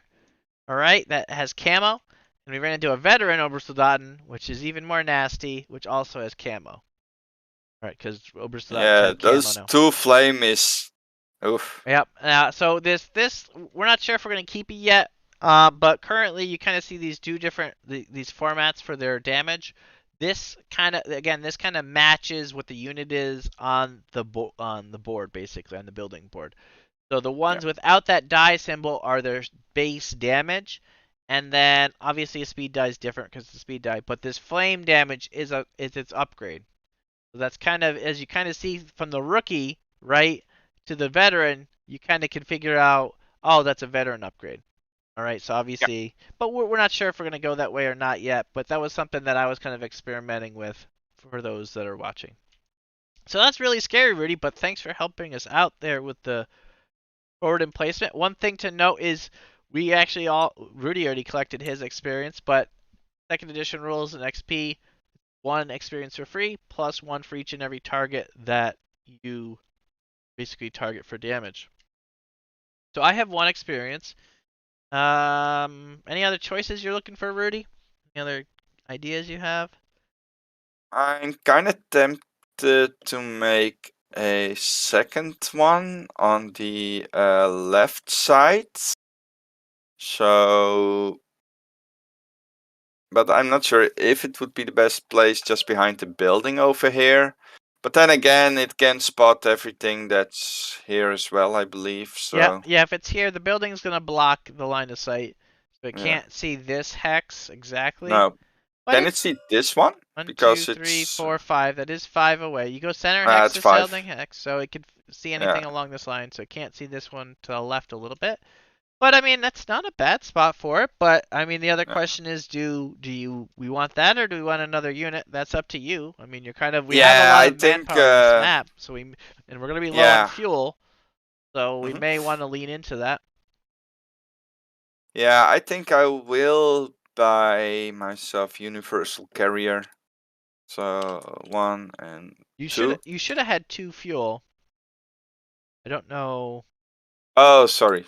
Yep, Uh, I yeah, noticed that yeah, you were in yeah. one in My your bad. stockpiles. Yeah, All right, you're yeah, gonna buy a universal carrier. That's awesome. yeah. All right, And then you can go I ahead and am. yep, you can go ahead and place it. I'm just gonna look at my stuff. I think I don't have enough to unlock tier 2 yet. Where do I want to go? Like, do I want to save? Do I want to go mortar team? This is tough. I think one thing I want to do is probably try to defend this victory point. I'm a little bit worried to try to push right now.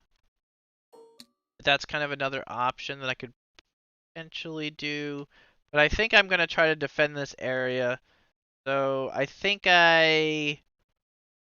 How are we gonna get fuel? Oh, you're gonna get us fuel. Oh, I don't have. I kind of made him. Oh no, the HMG can go capture that building. We're good over there because that's a victory point of fuel. So I think we just kind of want to defend right now.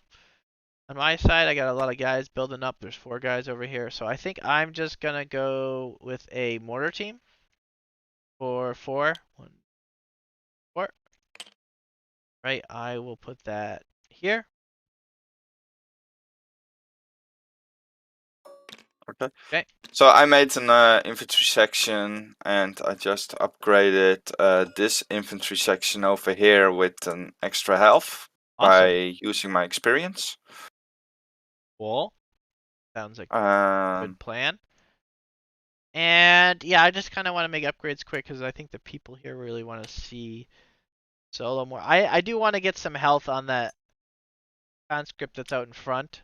So now in second edition, conscripts can buy at intervals of 2, so that's going to be a +2. We are in second edition updating the dice a little bit. One of the new sides that we're looking to add on the green die is a +2 health. So for when I do this upgrade, I don't have to use 2 dice. So like, technically, currently, we have to do that, but we're updating the dice for second edition, so that'll just be a +2. Alright, so he's up to 5 health. And I think I am just going to save my experience. I think this Elite Artillery Tactics could be nice. Both of these have recon. Basically, recon plane. This one's actually good at mortars. I might that one. But well, I'll decide later, right? You can always wait to decide. So that's it for me. I'm done too for now. Rudy's done as well. So again, we go first. All right, I'll move that car out of the way. But before we start going, we do have to spawn their next units. Oh yeah. So mine spawns a yellow and a blue. So again, I'm looking to drop it on the 1. The first one in the top left goes on the 1, and then the next one is going to go on the 2. All right, yeah, look at that. Chris is in chat there answering that the AI units artwork is getting updated. All right. So there we go. That's it for, I think I did mine, and looks like Rudy, you got a purple unit and a yellow. So we both have some Yeah. yellow. Now, yellow units generally is kind of a guideline as those watching. They're going to be your tier 1 light vehicles, your tier 2 light vehicles, and sometimes there's a tier 2 red vehicle mixed in, so they're not guaranteed to be a light vehicle. So, but my special, Rudy's helping me out here. I was going to touch on Mhm. it. Mobile Commander, all of my light tokens start with a speed die. And now when he flips, if he's a light vehicle, he's going to get another speed die. So, because all light vehicles have speed dice in the game. So that's kind of be very tough because this guy might put some pressure over here. We'll see what happens. All right. I think we're ready to go, Rudy. I have a plan. I think I want. Okay. I think I want to head out first. I think I can afford to do this. They haven't really got over here yet, so I'm gonna try to get this Yeah. building while I still can. And I'm Yeah. just gonna hop in this building for 2. I'm not gonna set up yet because Okay. I want to see where the AI goes. Save my last cube on that unit. Yeah. Who knows? Maybe they don't even get in range. So I'll save that last cube and I'll move up my mortar team 1. Okay. Uh, let's see. I use my 3CP. I will use see.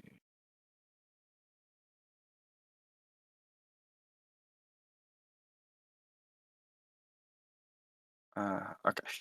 So first I will set up my MG team facing this direction.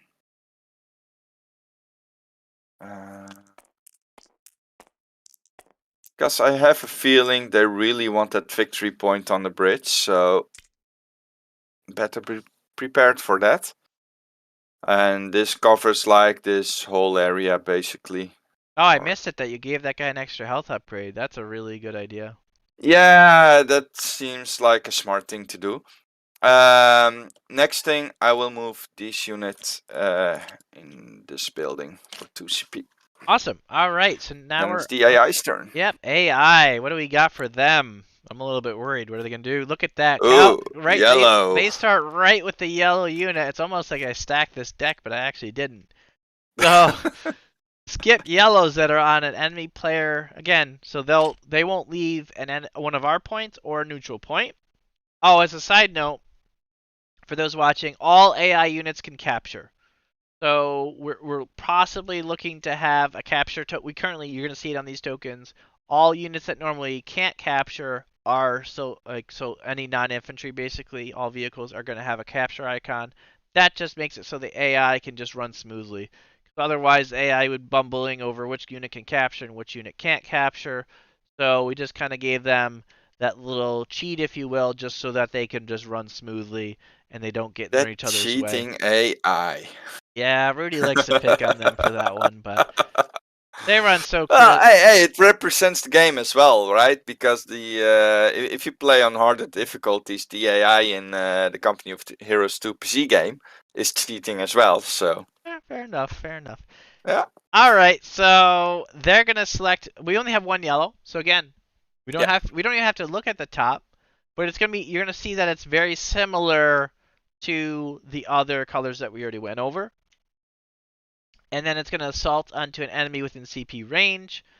So basically, mine could go anything within 4, nothing's within 4. So otherwise, if there are none, move to being at the unit's maximum range using target selection if revealed.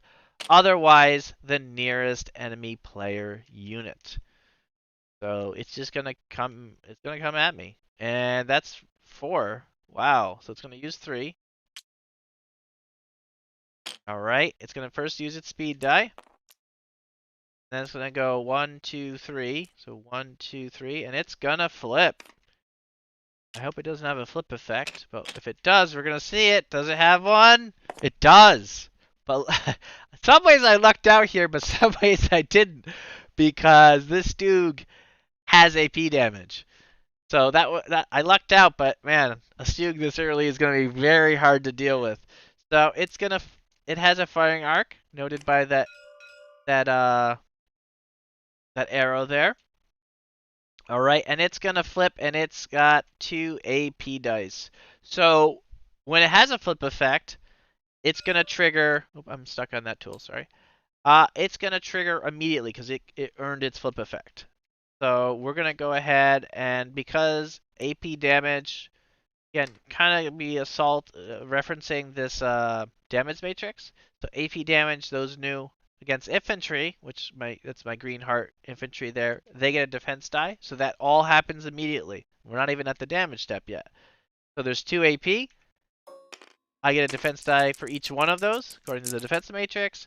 And I saved. Nice. You saved. Odds are Awesome. that you'll save, but we'll see. All right. So that's that. So then that one, mine's got one left. Rudy's got one left. Things are looking a little. They're getting really hot here in this middle of the map, as we'd expect, because they spawn on that panel. All right. So next we go on to Green Assault. This Ina Solo is.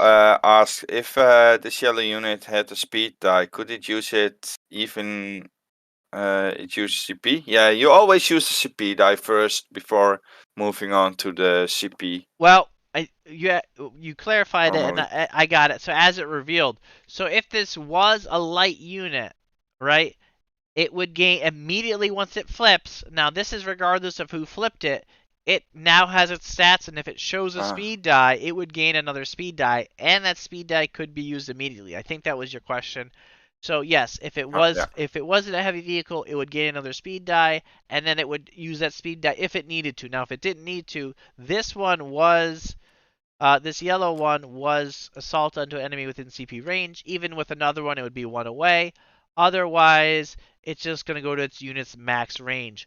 And this unit is a 2 range unit, the Stug, so it would stay at 2. So even if it was a light unit, it would gain a speed die that it could use immediately, but in this case, it would um, so about facing, did you choose how the Stug faces its frontal armor? So again, I'm just defaulting by default by reading order, so I'm kind of facing it this way. But this is kind of a tough situation, right? This is kind of up to the player. If I knew as a player that I had some AP damage here, right? It's probably a little bit more fair if I face it this way. Again, that's kind of where player experience comes in. But generally, if you're not sure, follow that reading order. So follow that kind of top Also down, left to target right. selection, right? But there, Like if there would be a red unit over here, it would face, of course, towards the red unit that because the target selection would say AT first and then AI. yep, as I touched on before, I'll just hold Alt over it. Yes, because it's got AP damage, it's going to target reds if it can, and follow, left to right reds, yellow, purple, which is in placements, and infantry. So that's kind of the focus. Again, there's only an infantry within range, so it's gonna flip on and focus the infantry. All right, so moving on to the green assault. So green assault, it's basically unrevealed. This green is still unrevealed for me, as well as this one. All right, so next we're gonna go to closest to victory point without an ally on it. There's still an ally in this one, so this one's 1, 2, 3, 4 away. For me, This it's this one this one is 3 away. because yeah. So we're go. Well, no. It yeah, it would be this one. This one is also 2 away from a victory point, but since it's then reading order, it would be this one. Yep. Yeah. Mine also does select that one as well because it's 3 away, and it's just going to move towards being the unit's max range using target selection. So this is kind of where the assault is. If it's in range to assault, it's gonna assault on your guy. So if you're familiar with the new assault rule, otherwise we'll wait till then. Again, we don't want to focus too much on all the different rules. We focus primarily on solo if we can. Of course, if you have a question on the chat, I'll cover it, and if it comes up, I'll cover it. But I want to focus on solo rules. Gotta keep it Yeah. going. So it will assault if within CP range. There's not. So I think yours is you're gonna move first, Rudy. And again, this is kind of Yeah. this is a good question. So if we know, hey, look, Rudy's is gonna move, and then mine is gonna move. Again, this is something obvious, right? Because mine probably wants to go there, right? So or mine may want to go there. So we'll see if Rudy does Yeah, something right. it's also interesting. Like, am I always moving first, or does the other faction move first? What about that? Because technically, if you would say reading order, the OKW would go first. Uh, I didn't see it. I was zoomed out, Something went so wrong. maybe you saw it. No, I went to you accidentally drew it to your hand. So yeah, Oh, this is where you're playing co-op, and again, there's some kind of question. Rudy, you jeez. keep pressing 1 or something on it. No, I'm not. Something. What? It's alright, Rudy. Stop touching it. I'll take care of it. What? Now it went flying off the board. No, it's here. Alright. Nobody saw it, Rudy. All right, so it's gonna. We'll just get it off of that hex for now. All right, so it's going to activate, and you have 1 cube left, and it's assault. So it's going to move at the unit's max range. So it's gonna just move towards your infantry, right? Because that's the closest target for it. That's 1, 2, 3, 4, 5. 1, 2, 3, 4. So it'll go there. And good for us to know. I'll probably try to start using Alt a little bit more for those watching. But it's actually going to get revealed right now because you spot it with both your MG and your forward emplacement. So you can go ahead and Rudy, you're just grabbing everything. I don't know what's going on right now. But it's going to move 1 forward,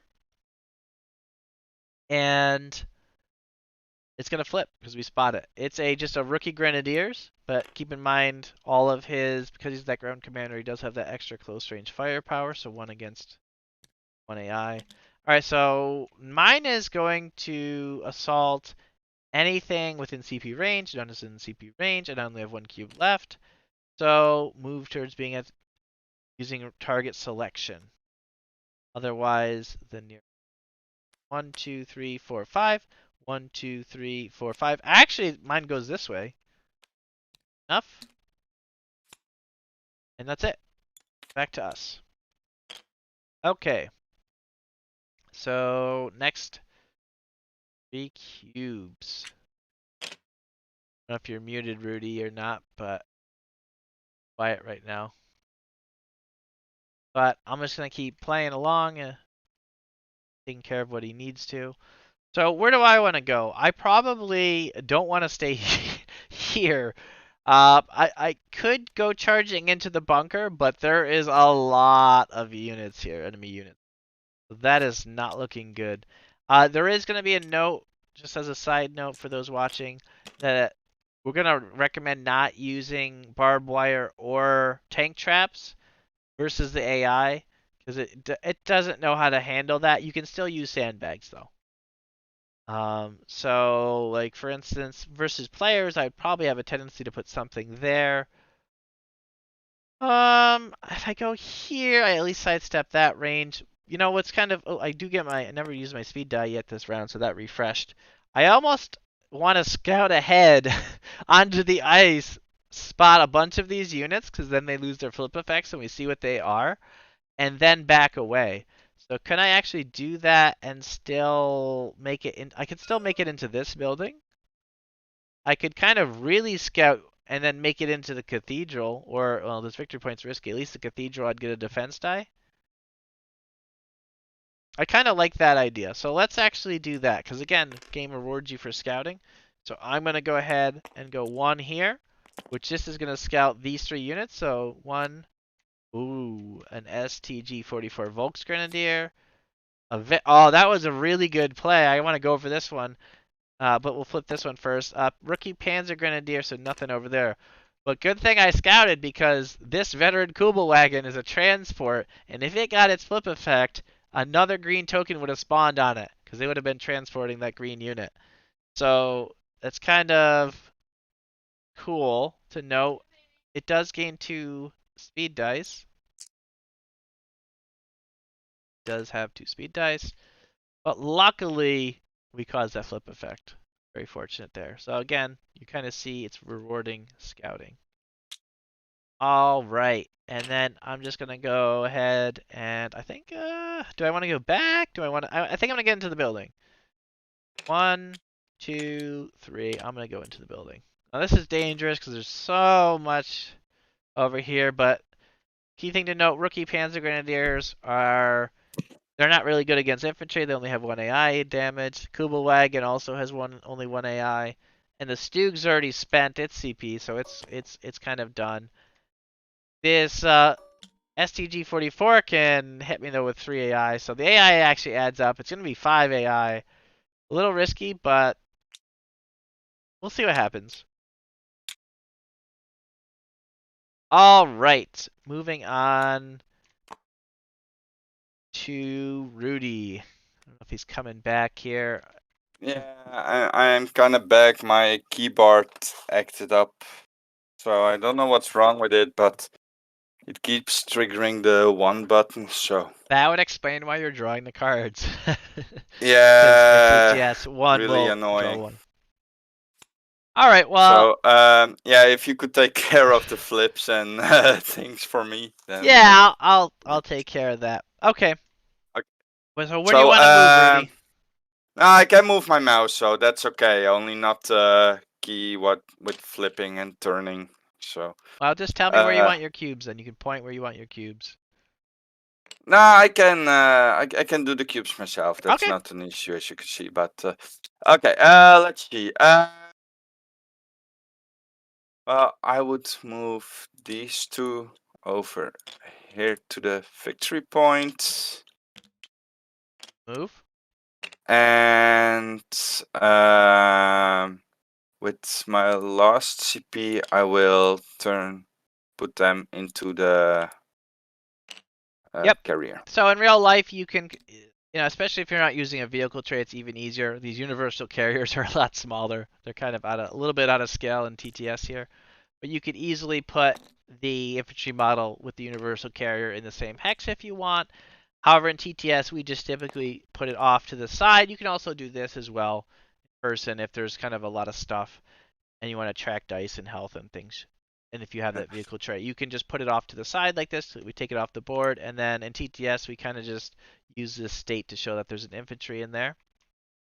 Anything else you want to do? You want to use your speed die, or do you want to wait? This rookie grenadier on the bridge should be at 3 health Uh, because of the Overwatch fire from the did Vikers. you ever set that guy up? He looks like he's still Yeah, packed up. Oh, he was set up. yeah, Oh, he okay. was set up. Yeah, All right. Well, we missed that yeah, then, so not a big yeah, deal. It'll just take Overwatch, so it's yeah. gonna go down. And so And, Rudy's pointing out yeah, these green dice. They are found in the solo expansion, and this for this very purpose. So you could easily track infantry units' health. If you want to use some other cube colors, if you're worried about knocking the die over, obviously feel free. But for quality of life, we thought we would throw in some of these pip dice. And those other colored pip dice are in, so there's yellow, red, and purple that are now in the update kit and in core for those looking for those. You can track health on those. it's a good question from Sam. How big, small are the AI army cards? So the cards that are on the field in Yep. reality. Can you put the dice on them like here in TTS? Certainly, they're gonna be. I think we're looking at it's somewhere between I think around 55 millimeters. So it is a good size. It's probably close to this, but not exactly. They might be slightly smaller. The key thing we got from feedback from first edition is that people wanted to be able to slot them in the top of buildings. In first edition, they were round tokens that kind of laid on top. Where now the design is so that they could slot in on the buildings on the if you have terrain pack 1. That was kind of what we're looking to test. Basically, we want them to be And able to slot at buildings, but that's a Corentin also pointed out, I see that the building over here with your should bug. be, and my infantry section should be at 4 HP. Oh, good notes there. Good Thanks. notice. Thank you. Rudy's self-destructing our whole entire army Yeah, over here. yeah. All right, well, that's it for us. So we're gonna go back to the AI, and now recon in force. So we get to see the yellow control point card. So that's kind of cool. So we're gonna just kind of zoom out now. Skip yellows are an enemy player unit or neutral controlled. So my yellow already spent all of theirs. Rudy's, however, now that I spotted him, Rudy's actually has 2 speed dice. So Yeah. Rudy's is actually going to activate here and not use any cubes because it can't use any other cubes. But he's going to activate and he's going to go. He's not on any points, right? Nope, no points there. Nope. So he's going to move towards capturing the nearest non-building control point the AI does not control and has no allies on. So it's going to It would choose be this one, one of these I two. guess. But again, we want to focus on enemy. It's going to prioritize enemy player controlled victory points. If there are none, Oh, essentially, then That's just a tiebreaker, right? So that's just a tiebreaker. And then reading It, order. it, So it would be this one. reading order is this one. So it's gonna Reading move. order would be this, but if enemy control Oh, we points do. is the target, then it Yes, I would be forgot this I had one over control. here. Thanks, Rudy, for pointing that out. Yeah. Yep. So it does prioritize taking it away from us. So it's gonna spend both of those. 1, 2. Yeah. And that's all he can move. So again, this is a note where both of these are ice. Again, as you're learning the rules, you can override it when it's obvious, but both of those are ice in this case. All right, so that's just getting started. It didn't spend any CP yet, so now we're on to green. Green control point. All right. So skip greens that are on any building victory points or any capture points. I still have this one over here, and I have this one that's face up. So what does this one prioritize? This one's closest to victory point without an ally on it. So this one's 1, 2, 3. This one is 1, 2, 3, 4. 1, 2, 3, 4.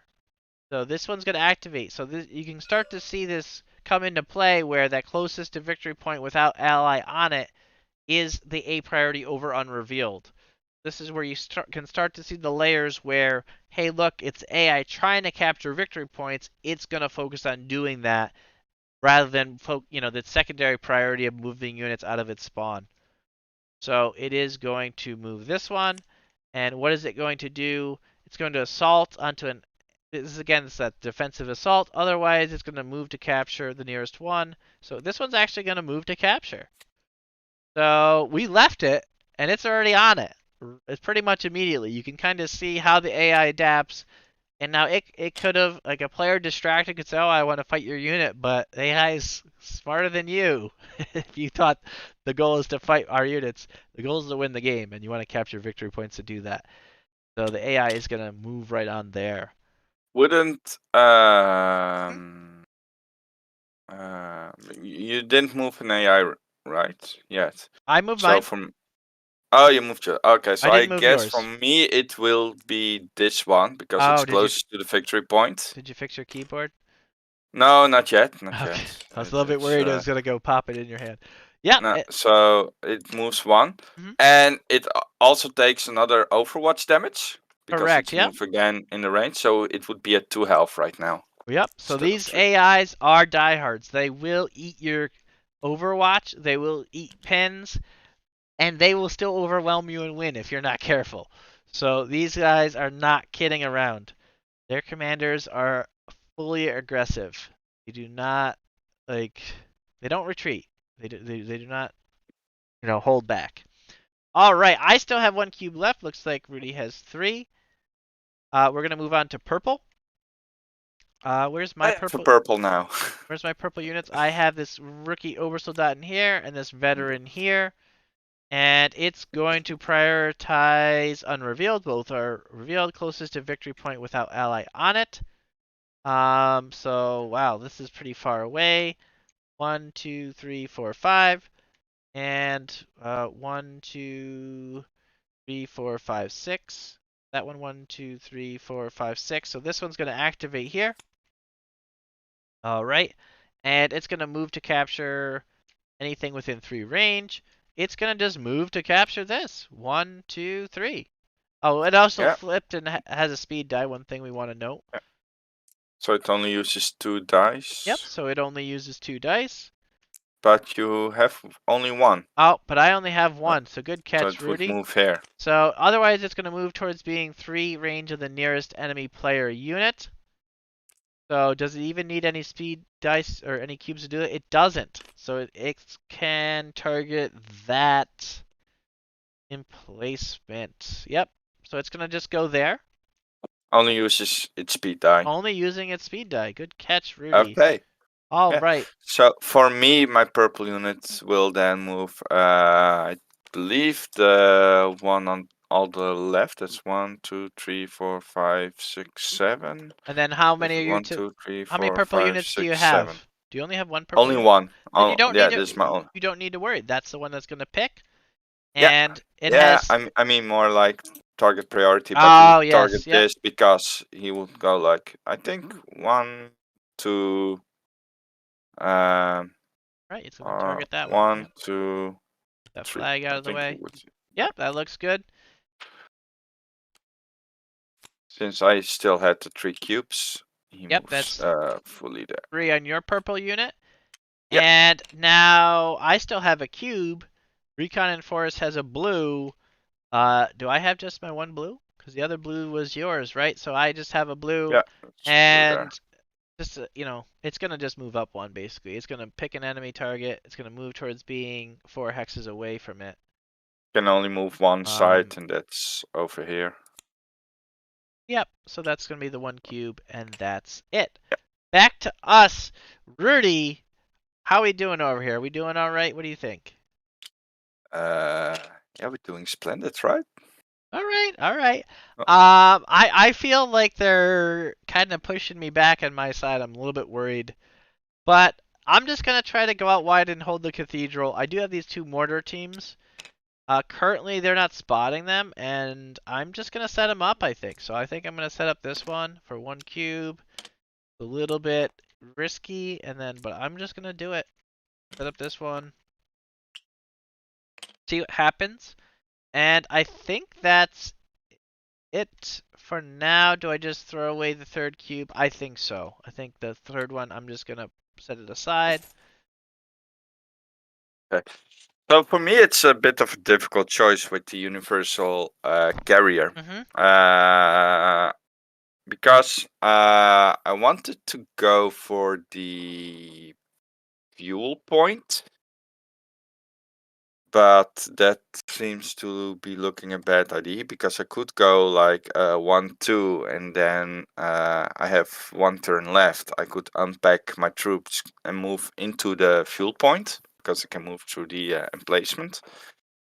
But that doesn't seem to be the good choice because of that carry unit with 2 flames and an AI.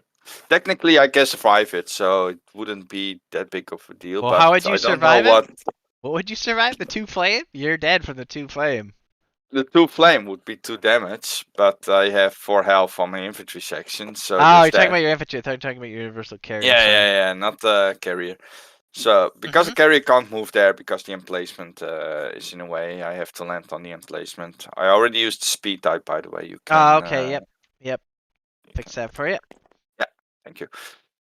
So Another idea, Rudy, is maybe go out wide here. I don't and support that guy up. I don't know, cause like, do you yeah, think? it's Do you it's a, think? it's Do you think we're gonna be capture that fuel? I don't know. It doesn't. I mean, we may need units there, but I'm a little bit worried.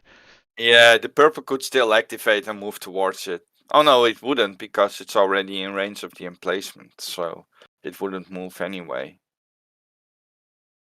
Um, but yeah, then there is still that green on top, of course. So that Yeah. would be a bit too devastating, I think, to move there. So maybe you're right. Maybe I should go to the other flank. So 1, 2, 3. Moving them here. Okay. All right. Moving there, and that's Yeah. back to the AI now. All right, General Advance. Okay, I think my yellow is spent as well as yours now, so those are done. Moving on Mhm. to purple, so purple defensive. So this purple of mine is already spent, and yeah, that was mine. Or sorry, that was actually green. But this purple is, both of my purples still have cubes actually. So what do I want to do? First one, which one do we select? Skip purples that are on any, they're not, unless adjusting their arcs. Unrevealed, both of them are revealed, closest to victory point without an ally on it. So this is where you start to see again, this one's prioritized because again, the AI wants to win the game, and winning the game means the victory points. So this one's going to take priority. Move to capture an empty control point the AI does not control within range. It can now do so, and it will do so. It's going to come and take this fuel that's right in front of Rudy. And I think it's going to get away with it. I don't know if Rudy's got enough damage here to deal with it. Might have to turn his MG maybe next round. That's probably the best play. But that's going to move there, and then that's done. So you can see that that first step, moving to capture CP within range, it's going to move up and capture. So neutral point and everything. All right. What's your one doing, Rudy? Did you have one, or you done Uh, with purple? let's see. So yellow assault, yellow does nothing. My purple does nothing because I spent all the CP. My blue can do nothing because it's an emplacement and there is nothing in range.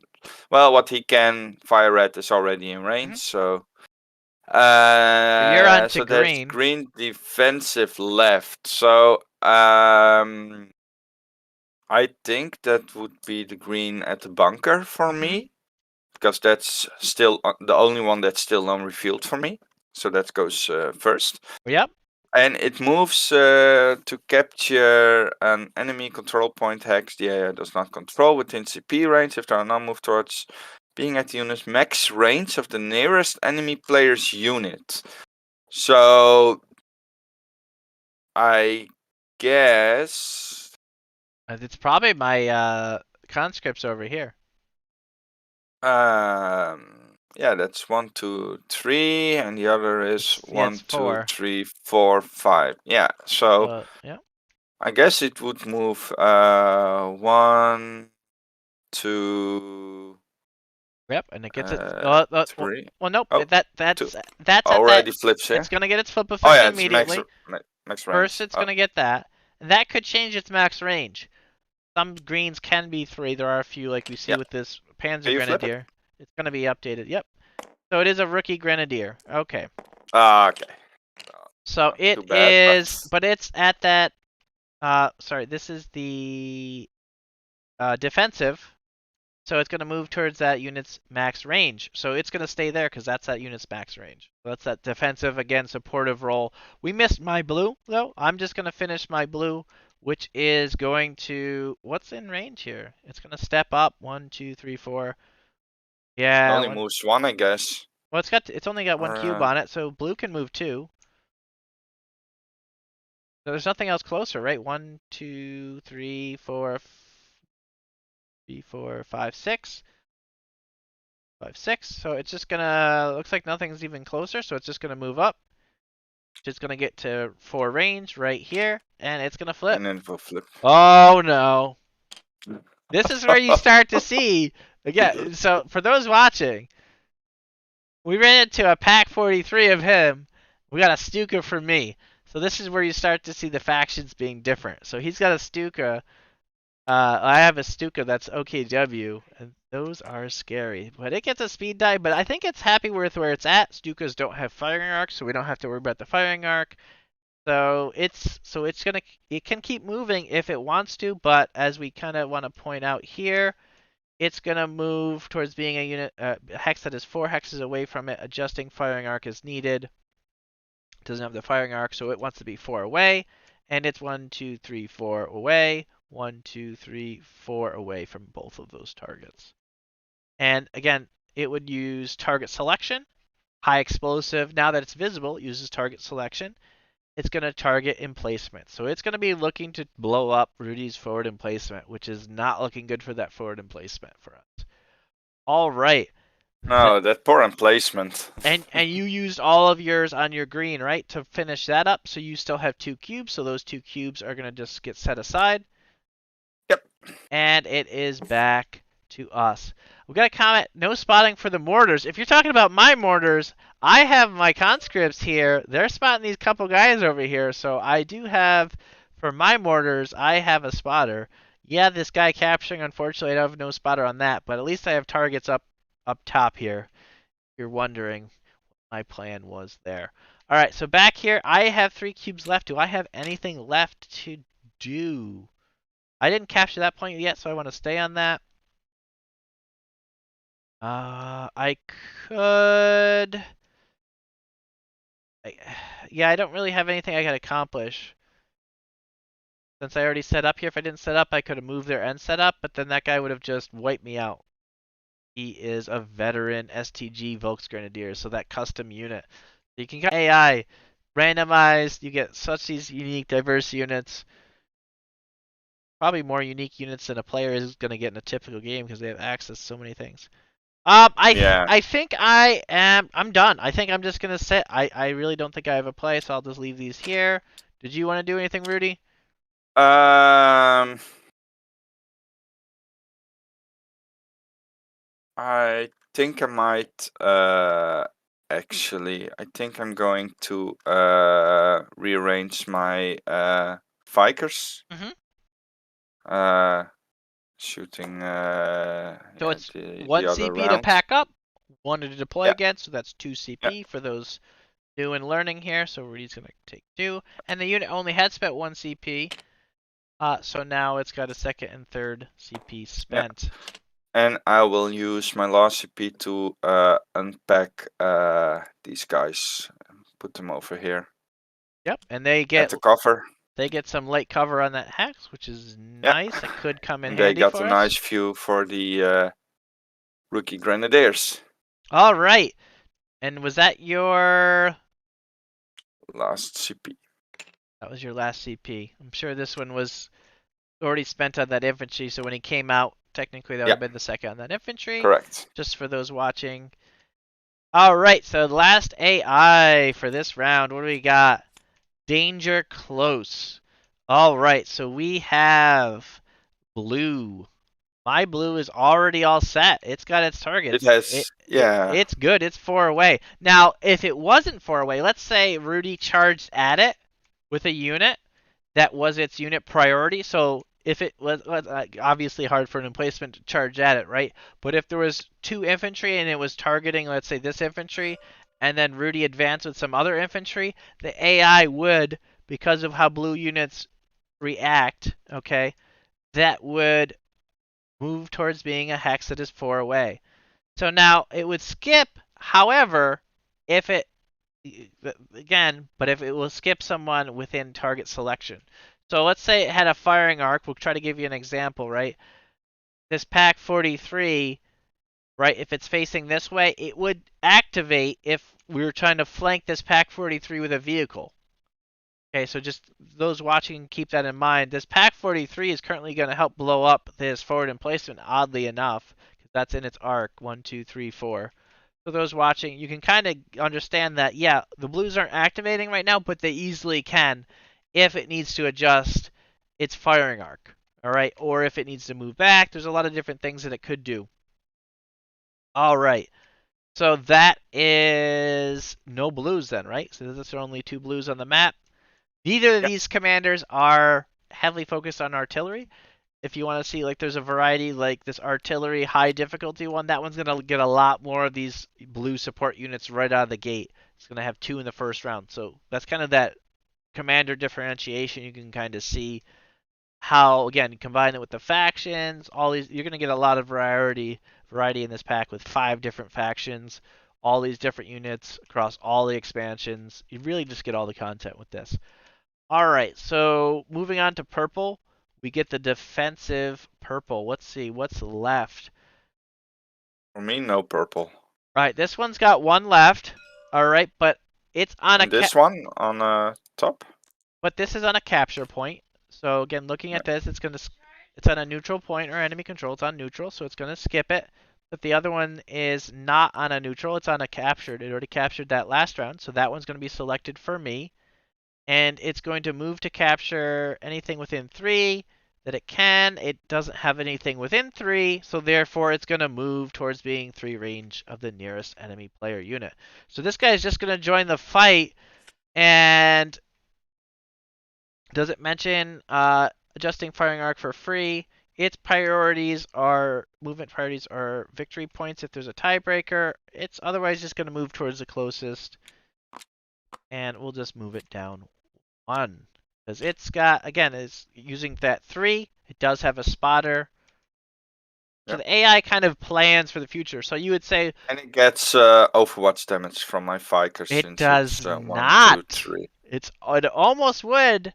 Oh no, it does. Huh? No, so normally it wouldn't. So this is actually good. Yeah. This is actually a good thing to catch here because of the forward emplacement. So it has camouflage. The Overstun has camouflage. So camouflage normally can negate Overwatch because normally you don't have sight of it. But the forward emplacement really that's what I was trying to point out. This forward emplacement against the Obersoldaten is really going to come in handy. So we can grab one of those green dice. So it's going to go from 4 to 3. Rudy just Soften it up a little bit. I was wondering with this forward emplacement, but Rudy's played a lot of the AI. So I think he's sick of. I know he's played against this ground commander like over 5 times. So I think he's sick of losing to it. Uh, So I think he learned why, to. why do you think you had to nerf the church? Rudy found a lot of exploits. He was a good tester of the AI system, I have to say. Yeah. All right, so that is the purple. Yep. So moving on to the yellow. My yellow's still spent. So Mine moving too. on to the green. Green assault. Assault on any CP within. First, it's going to skip greens on any point. So let's see what green of mine is going to activate. This one's already good. This one I is good have too. this one, so this one's probably going to activate. I think that's only my 2. So we know who's going to activate. Let's assault onto an enemy within CP range. There isn't one. So otherwise, if there are none, move towards being at the unit's max range. So I this one think it would is move to this man PowerPoint, right? right. So this is another case where it could move here or here, but this one's a little bit obvious, right? So if you're even if you're learning, you're like, yeah, it would capture the manpower, right? So it would. It would go here. It'll flip. Oh, Oof. wow. We're lucky it didn't have any more CP, right? It's got Exactly. it's got a load of anti-infantry damage. It's got 2 close range firepower. Man, if it was close, whew, good thing. I'm happy I got a defense die from the building. Yeah, so that assault, if it was in range, it would have assaulted Rudy. But it was here, and it's already had a CP spent, so it's going to just towards being max and being here. So you can kind of see how dynamic these AI cards are. Is Rudy can help you spot team play. Nope, what you did is better. So yeah, this you can start to see that the AI's got, it's kind of got the layers it needs to figure out what's a pretty good move, right? I think it made a pretty good move there. So, and it wouldn't spend that last, even if it had another cube. Oh, Rudy's doing his one thing again. I don't know if he's stuck. I don't know if Just he's. trying it. Uh, Yeah, that's not gonna work. Okay. But just for explaining the purpose, it stops at max range. So let's say it didn't have a cube already spent on it, it would save that CP for another unit, just so it can be at its max range. So that's kind of why that max range is there for those wondering. If you're kind of wondering why it's a common thing in a lot of these units, so it can save the CP. It just wants to engage the enemy. And the last one is forfeit, right? So that's forfeit because I'm at the bottom of my card. So that's it. So we'll do damage phase, and then we'll probably wrap it up after that. So if you guys have any final questions, you could start preparing them. And any questions you have, I do want to try to get to. I know a lot of people coming into this event had a lot of questions, so those that are live watching, I do want to say did want to save some time for those, because after this damage phase, we should get a good feel for. We should have had a good feel for the system by now, and we'll see how the AI is probably gonna do quite a bit of damage in a lot of spots. So that's it. So let's see. I'll pull back the cubes just to clear the clutter from the board. Rudy can pull his cubes back. Go. All right. So let's assign our damage. Well, first we can retreat. I am a little bit less worried about my conscripts over here because the AI went to capture this point instead. And they don't have sight of either of my mortars, so I think I'm fine over here. How are you doing, Rudy? Uh, I think I'm doing pretty good. I'm not too scared of this one. Hmm. Probably going to pin it. So first of all, it won't capture and it can't fire at my emplacement, so that saves it. Well, at least 2 damage and potentially 3 damage. But then again, yeah, there is the AT gun and the HC. So and over here I'm good, and here I'm good as well. So All right, I feel so confident. all right, let's just start assigning damage then. So I think I'm gonna try to target multiple enemies to try to get more experience, since I don't think I'm going to take out either of these, so my conscripts just have one AI die. They are... probably want to soften up these Panzer Grenadiers. And then each of my mortars, 1, 2, 3, 4. Oh, he's out of range. Oh, that was a mistake. I should have. Well, I couldn't move him up, right? Because he would have been in range and got taken out by that guy. I don't have spotters, so yeah. One from the comments from the the observer there. Great feedback, because I actually didn't really have a great spot to go. I could have went over here, I guess, and set up. Perhaps it probably would have been a little bit better, but it's just so risky going up with all these units here. So I'm actually just going to put the HE on the Rookie Grenadier. And that's it for me. So I have 2 targets, 1 XP for free. That's 3 XP. Again, in second edition, pointing that out again, so the XP is a lot cleaner now. You can easily identify how much you're going to get nearly right away. If you can change the dice for me, please. This is 3 AT, 2 high explosives. 3 AT. Yep. This one has 1 AI damage. Okay. Oh, was that that die there? I think that was. Yeah, it was the die there. They get 1 flame, 2 AI. Okay. And this one gets the 2. Oh no, sorry. 1 AI, 1 AT. Yep. And he gets 1 AI. Yep. Die. All right. Yep. So that's again just Rudy's kind of showing what the target selection is. And because this one's in a building, you can kind of count that that's going to get 3 defense dice, and this one's only going to get 1. So the tiebreaker there is lowest health, so it's going to have a higher chance to kill this one. So it's going to focus. And also reading order, because they're both at and the same reading health. order. Yep. So a lot of these things, again, obviously, if the choice isn't you don't know, reading order, the tried and true rule. All right, so Rudy, man, you got a lot more. You got a lot of combat. Let's assign the dice for these guys. Oh, to Rudy, that rookie Panzer Grenadier, because you're that ground commander, it gets an extra close range firepower. So it's actually got, because I'm next to it, it actually gets another damage. 3 total. Yeah, 2 AI and an AP, and then the rookie Grenadier over here is going to support it. Yeah. All right, so I'm just going to go ahead. I get 3 defense dice because I'm in a building. Those watching the new maps, so these are actually already updated in our files. They're going to be like a dark gray to help note. And also, we're also adding a little bit more colorblind friendliness for those watching to the new legacy maps and the new maps where there's going to be a dot system, dot and dash. So green cover is going to have 2 dots, yellow cover is going to have 1 dot. The buildings are kind of that dark gray, so they don't have any dots.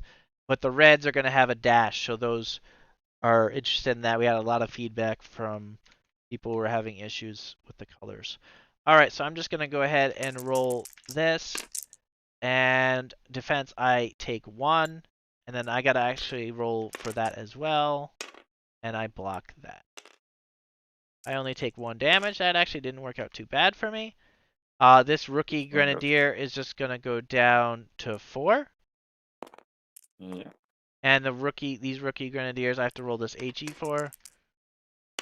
And that's in second edition. That's just going to be a black. So that's just a hit. So it's going to go down to.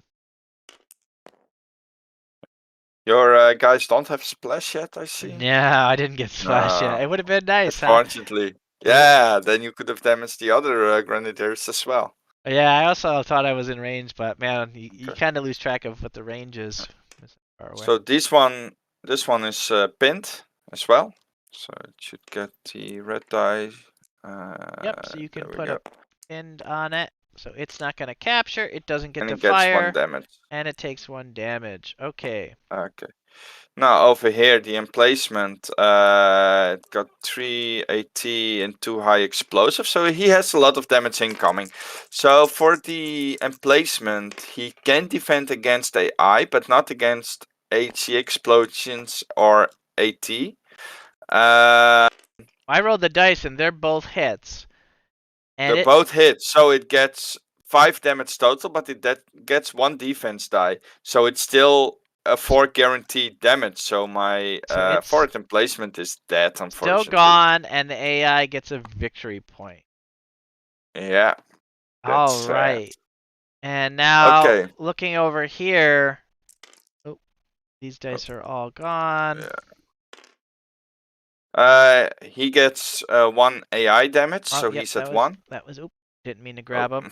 And now I pulled a Rudy. I pulled a 1. So I clicked 1 on the die and I grabbed the unit. So that's gone.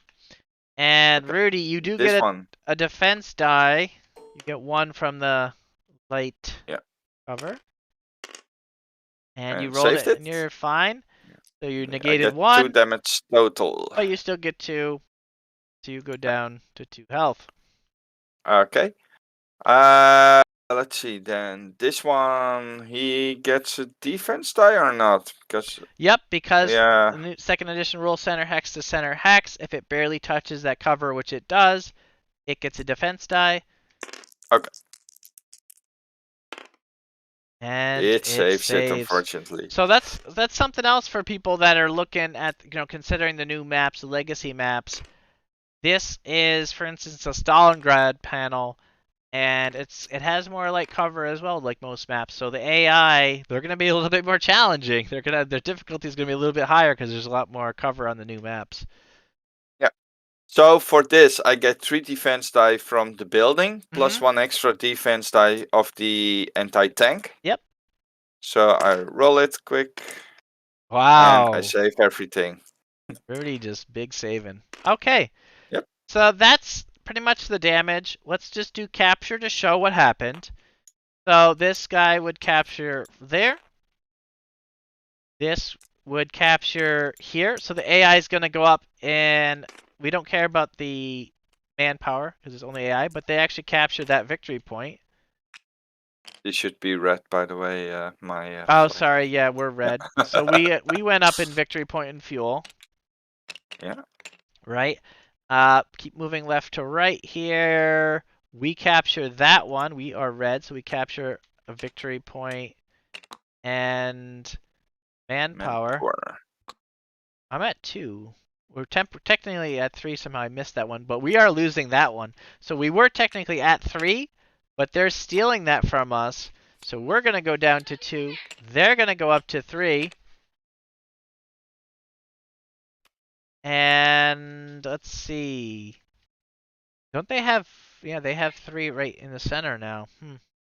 They also... I think they already captured that. We do capture one over here. So we do get the nice one in that building. So that's that. So we have 3. They have 3 income. We had 2. So it looks like after 2 rounds, they're going to go up 3. We're going to go up 3. So just looking at victory points, hopefully this was a good demo to see. It's tied. It's 5 victory points each.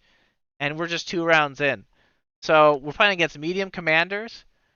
And I mean, this is probably, a good like if you can take on a medium commander, you're pretty good at the game. And you're going to start to see that we're going to have to start making plays. They got a lot of units on the board, a lot of tough choices we're going to have in front of us, but we're just getting started. We're going to be accessing our tier 2. This was a low fuel map. We did get 2 more fuel this round, so we're actually up to 3 fuel income, right, Rudy? No, 4. I missed this one. So Oh, we're actually at 4 now because we got the 2 yeah. in the buildings, and then we have this one. So we're at 4 fuel income. So we're gonna Yeah. start being able to access tier 2. We might want to rush tier 3. I didn't even unlock my commander yet. So even though they're charging in our face and capturing points, hopefully we have a Mhm. chance to turn this around. But hopefully this gave you a good overview of the system. I have to say this is pretty much what you'll like. Honestly, this is a typical game of what you're going to see. They're going to move out. They're going to capture points. They're going to be very aggressive. They're going to press you all over the map. They don't rest on their laurels. They keep pushing. The AI is very likely to try to capture this one next round. I don't even know if I'm going to be able to stop it. To be honest, my better chance is spawning new units and trying to retake this one that this Volks Grenadier took right Mhm. outside of my base over here. I'm not having a great time. Rudy's doing much better than me. But he's taking I advantage of the. could potentially, if we would continue, I could unlock my tier 2 building, then get my second commander upgrade and get a Valentine. No, I don't get Valentine, but I could potentially build it. Yeah. And I could even go to the infantry tank support, so I get one free spawn. And my infantry would get 2 defense dice when adjacent to heavy vehicles. So that could have helped with the tank moving a little bit forward with my infantry next to it. So they get those 2 extra defense dice. So that potentially could be really nice Mhm. Yeah, definitely. That against would the be a AI. great commander in Yeah, this game. That new, basically assault-focused commander in Lost Brigades here, just giving the assault upgrades, kind of working that infantry support with the tanks. The Valentine, that new tank for British, getting a new tier 2 vehicle for British, giving them that unique play style as I touched on in that British overview. But yeah, I mean, as Soviets here, I have 4. I could unlock, I can start getting shock troops for free. I could get veteran mortars. I already have 2 mortars. I would probably go this one, and then probably rush tier 3. Maybe that's the play for me. I would say, because I'm gonna have 6 fuel and I'm gonna have 7 manpower. Can I just rush that? I won't be able to get it this turn, but the next turn I'll very likely be able to get this T-34 wave and start making these souped up T-34s with the extra speed dice that they don't normally get. So you can start to see the second edition now. The T-34 gets heroic sacrifice if you want to get it. So if you don't want to lose a victory point when you lose your T-34, it's kind of that Soviet. They're basically their doctrine, their style of just overwhelming their opponent with their T-34s. They could just really go aggressive. So I think we found a cool spot for that tank. So I would love this definitely. game to really go that commander. I think it would have Yeah. pushed them back over here because it's Too a nice. bad we don't have more time. Yeah, too bad I don't have time because I'm really excited to see how this goes because I already have the mortar set up for this. So I was kind of planning ahead and to want to go this commander to do the wave and shell and kind of get a bunch of mortars and a bunch of Hmm. T-34s and just really push back the AI and try to, because I had these 2 victory points that were going to be hard to capture and hold. Yeah, this one was probably not going to happen this game for us, right? But I had these 3 to hold. Maybe I would have had to help you here as AI keeps coming out. There's a lot in this kind of area around the bunker, and they're going to be Yeah, spawning more units. Let's just throw their units out to sea before we wrap it up. Oh, I do want a cool thing, good thing we're doing this because I can show you now the AI system. The last cool thing with the AI system that I wanted to show here is that the AI has this asterisk for scaling depending on how well the players are doing. So if the AI is a little bit kind of crushing you a little bit too much and you don't have any victory points, they'll spawn fewer units. So what happens here is because we actually have 3 victory points and we're doing well, they're gonna spawn 2 yellow. My guy's gonna spawn 2 yellow units.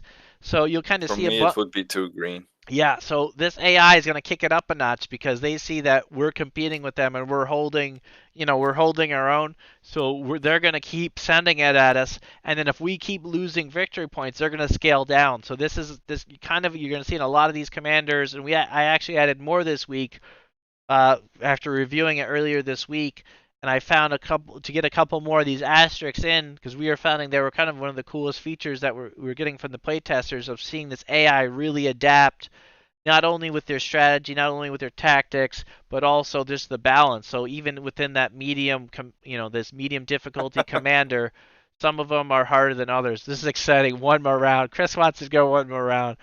Yeah, Uh, uh, I think he was, but you're a bit tight on time, right?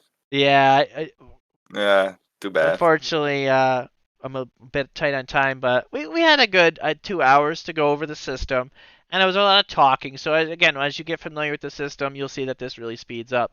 But like you start to see this mobile commanders really focus on yellow units. It's getting 2 out this turn. If we hold, it's going to get 2 yellow units out next turn. So it's really a focus on these light vehicles. Is this commander where Rudy's? You already saw Rudy's take advantage of it. His close range firepower. His general going to get a lot more green units, like he just mentioned. He started with 3. He's getting 2 more this round, probably 2 more next round. So his is a lot more of that Yeah. ground based. a few less light vehicles, right? So a little bit more variety of the purple units, a little bit more. He's going to get basically another support blue token this round. So these commanders, second edition here, this is new. This is new. They basically get a special ability for each. So it's not just the units. It is a special ability to help get that flavor, that really style of that commander. And yeah, I mean, I just buffed also the hard and the Supreme Commander this week. I was able before to take games off the Supreme Commander, so I'm excited for my next game that I probably play on my own to try against the Supreme Commander because he got a couple extra units now, so he's gonna be even more scary. Oof. I don't know if I'm gonna be able to take him. Like I felt like I had a good chance against him every game, but now I'm a little bit more worried against him. I don't know if I'm gonna, I don't know what you guys feel like the AI difficulty should be at the highest level. If you're like one of the best players, if what the win rate is should be. But I did want to tune it up just a little bit because if you're at this level, you probably want a challenge. So, yep, we had some questions to another person. We will see great solo gameplay in German and learning the rules on your way. Because I think that's maybe another streamer. But yeah, if there's any final questions for us, we do have a little bit more time. Not Yeah. enough for another round, but just a little bit more time. If there's any more questions, feel free to ask them on, either in Discord, checking the channels there, or on YouTube. If you're available on either of those, feel free to ask now. Otherwise, we'll give it a few minutes. I'm not in that much. I do have a few minutes, so if you have any questions to think, Yeah. I could just You can kind of. ask them here or on Discord or Facebook or maybe in the Kickstarter as Yeah, well. yeah. So maybe as people are coming up with their questions, I'll make my purchases. So I would think I would unlock tier 2. This was still locked actually. I actually am one fuel short, but I think I would go this elite artillery tactics. So I could actually do recon planes and put eyes on the board to spot for my mortar, so I don't need to get up and spot for them, and it spots camo.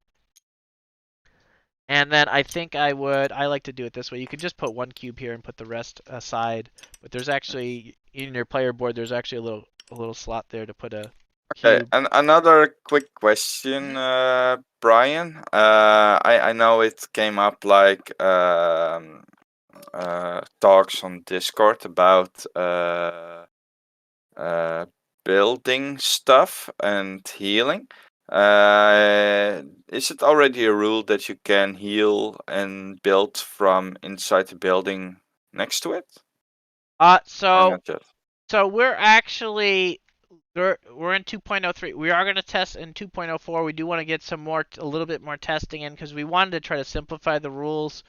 So one thing I think we're gonna try, we're gonna showcase it in the showcase game. That's how confident we are in it, and we want to see it how it works, and again show you guys that we're still accepting feedback and trying to get it as good as we can. I think tomorrow during our 2v2 live stream, we're gonna test removing all of the. There's a lot of restrictions on transports and buildings, and when reinforce and repair can trigger. So we're gonna loosen up some of those and test it out. So like things like if your transport can reinforce, can you reinforce the unit in the transport? Currently, no, you have to be outside. Where we're going to test again, removing a lot of these restrictions to try to test these things tomorrow. And again, before we go to print, we're going to try to decide one way or the other. We're leaning towards yes, but we want to do some more testing. And a couple questions from the chat. Looks like, can AI spawn ECC vehicles? Yes, I did point that out, but yes, to touch on it, they will. I can show you that. Let's go through the red. That's actually a good point to kind of touch on. They have ECC, they have the Elite Tiger, they have the Yag Panther, they even have the Lost Brigades Flampanzer. So they have these. They have a good variety now. They have two of the ones for OKW spawn the King Tiger, two for the Yag Panther. So they have a good variety here of their units. So that's kind of all the OKW units across all expansions for their heavies. That's what they have access to. And you'll see duplicates if there's not, if they don't have 10 unique ones. But the Wehrmacht, I think, has a couple, different choices, even though the German factions do overlap.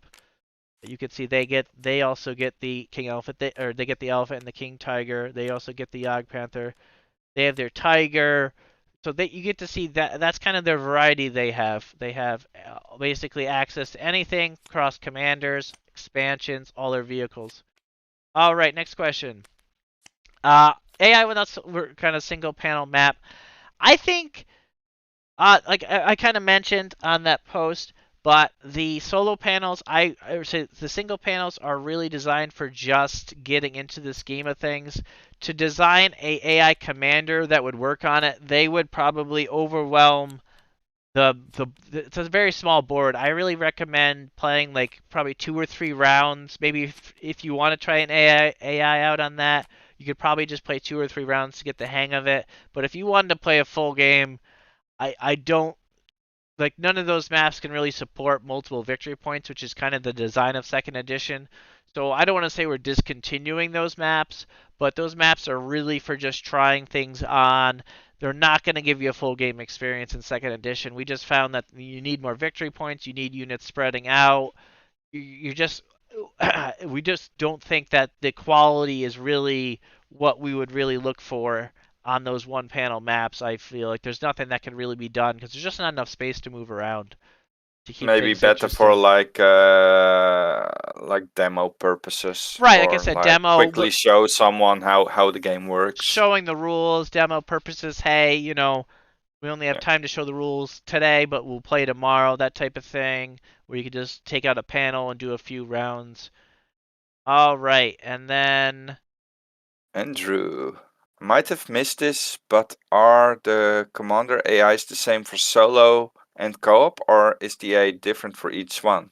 Well, they actually flip. The well, cards both have I could just show you AI at the and same. Yep, I could show you at the same time. As I yeah. touched on at the very beginning, if you missed it, the co-op does have a little bit more. So you'll see for the higher difficulty, I kind of gave it in the second round, but those want a little bit more on the co-op side. Again, because Rudy and I are working together, it kind of understands that and kind of scales up the difficulty for when you're playing against more than one person. The Supreme one's probably I think a little bit more even harsher. Nah, it's just that one there. It's not that. So again, but with the scaling in mid game, you can kind of see that just that one extra is usually enough to make a difference. As you can see Yeah. on the board, I was probably gonna have Rudy spawn something over here to be honest, because I was struggling. Rudy was actually doing good, but it's razor tight. Rudy was taking advantage of the buildings. I probably, to be honest, I probably needed this guy probably over here, right? So if I started with the HMG over here and got him over here, pointed him this way, I could have stopped that this round. So you can see, like, and rewind, 2020 hindsight, whatever you want to call it, I could have made a better play if I planned ahead, realizing that the AI was going to be pushing a lot for these victory points. And then I could have Hmm. spawned something over there, like another conscript, to go capture that point instead. So maybe 2 conscripts and HMG would have been better for this. Uh, WW2 Solitaire Board Game Channel says, I wish we got the app AI we were promised in the first campaign, but it's there, right? There was already the AI app on a Yeah, we website. do have that, and I think Chris did already comment. I don't know if he's full in chat, but he can confirm this if he's still there watching that we are going to be updating that, I believe, for second edition. That is the intent, I believe, at this point. Uh, I lost I the have, tab where the chat is, oh, unfortunately. So there if it Rudy can is. still read the chats, Yeah, I have the link and if I there's anything post else. it here. Yes. There it goes. So I just posted the link to the companion app in the chat. That's where you can find it. So for the rest, there are no further questions in chat. As far, I don't know if there are any on Discord, just to be sure. Nope. All right. Well, that's pretty much all the time we have, unless there's any last Okay. things. So hopefully this was it. Again, reach out to me, Kickstarter comments, BGG, Discord, Facebook, any questions. And if you're on the fence, you want to see more, I could probably do you. If you want to see a one-on-one, hands-on, you can have any questions in person. I can show you on TTS, streaming to Discord, or if you have Tabletop Simulator yourself, I could show you in game. And yeah, you could test it. Just let me know. Reach out to me. Be glad to show you anything and ask you, any questions. Currently in TTS, basically, I stopped doing our prototype components because, as Chris pointed out, we're changing the layout of things. So currently in TTS, we only have Wehrmacht and OKW. It was just kind of at that point a proof of concept, testing how do they feel different. So we have all the stats. We are ready to go with all that. We're just updating the art for it. We have the team working on that. So that's like all set to go really. So we are this basically, I don't know how much other stuff we can offer. I kind of had a couple ideas, a couple requests that I kind of pushed to Chris. We'll see if we can maybe get some stretch goals in. But I think it's ready to go. I mean, I don't see anything else. This is fully developed, I feel. 5 Yeah. factions, everything. We tested it. We tested the difficulties. We had Rudy was playing, just as a note, he was stuck against, like, I didn't want to poke him out too much, but he was stuck against medium difficulty 5 Hmm. games in a row, and he was close, but the AI was edging him. Well, Yeah, sometimes. Yeah, I think against the mobile commander, I had less difficult play compared to the ground commander. I found it a little bit harder to play against, but yeah, it's all about maybe your own play style as well. You know, the things you like to and play what and faction you not, are. and what faction you Sure. are, of course, and the map. Yeah. Because on Hill 331, with the airborne commander, before it was nerfed, it was pretty easy to play against the AI, at least the medium AI. So um, and like on the cathedral map before the nerf with the church tower, I would just put an MG team in the church tower, and it had sight over basically the whole map, at Yeah. least the whole spawn area of the AI. So everything that would be coming on the board that round would immediately be flipped over. Yeah. So that would ruin the whole like fog of war surprise effect. So there's that as well. So those were all the things like we came across when we were playing, or when I was playing against the AI, and Brian was watching and teaching me. So yeah. Well, Oh, there's another question. will the app ever We're become doing. an actual app? I don't. I know that I mean, I know some people probably want it to be an actual app downloaded from an app store. I was just able to open it on my phone, but that's kind of up to Yeah, Chris if he I wants to set believe it up the on that. website is or mobile friendly. Yeah, and on your phone it's able to be used offline. So I mean, I don't know if that's a big request or not. Maybe we can look into it. But thanks, guys. Yeah. And thanks for coming in and showing supporting us. It's greatly appreciated. And, we had a lot of feedback from solo and co-op. And hopefully this shows how much work we put into it. And we try to make it the best product possible for all of you to have all 5 factions competing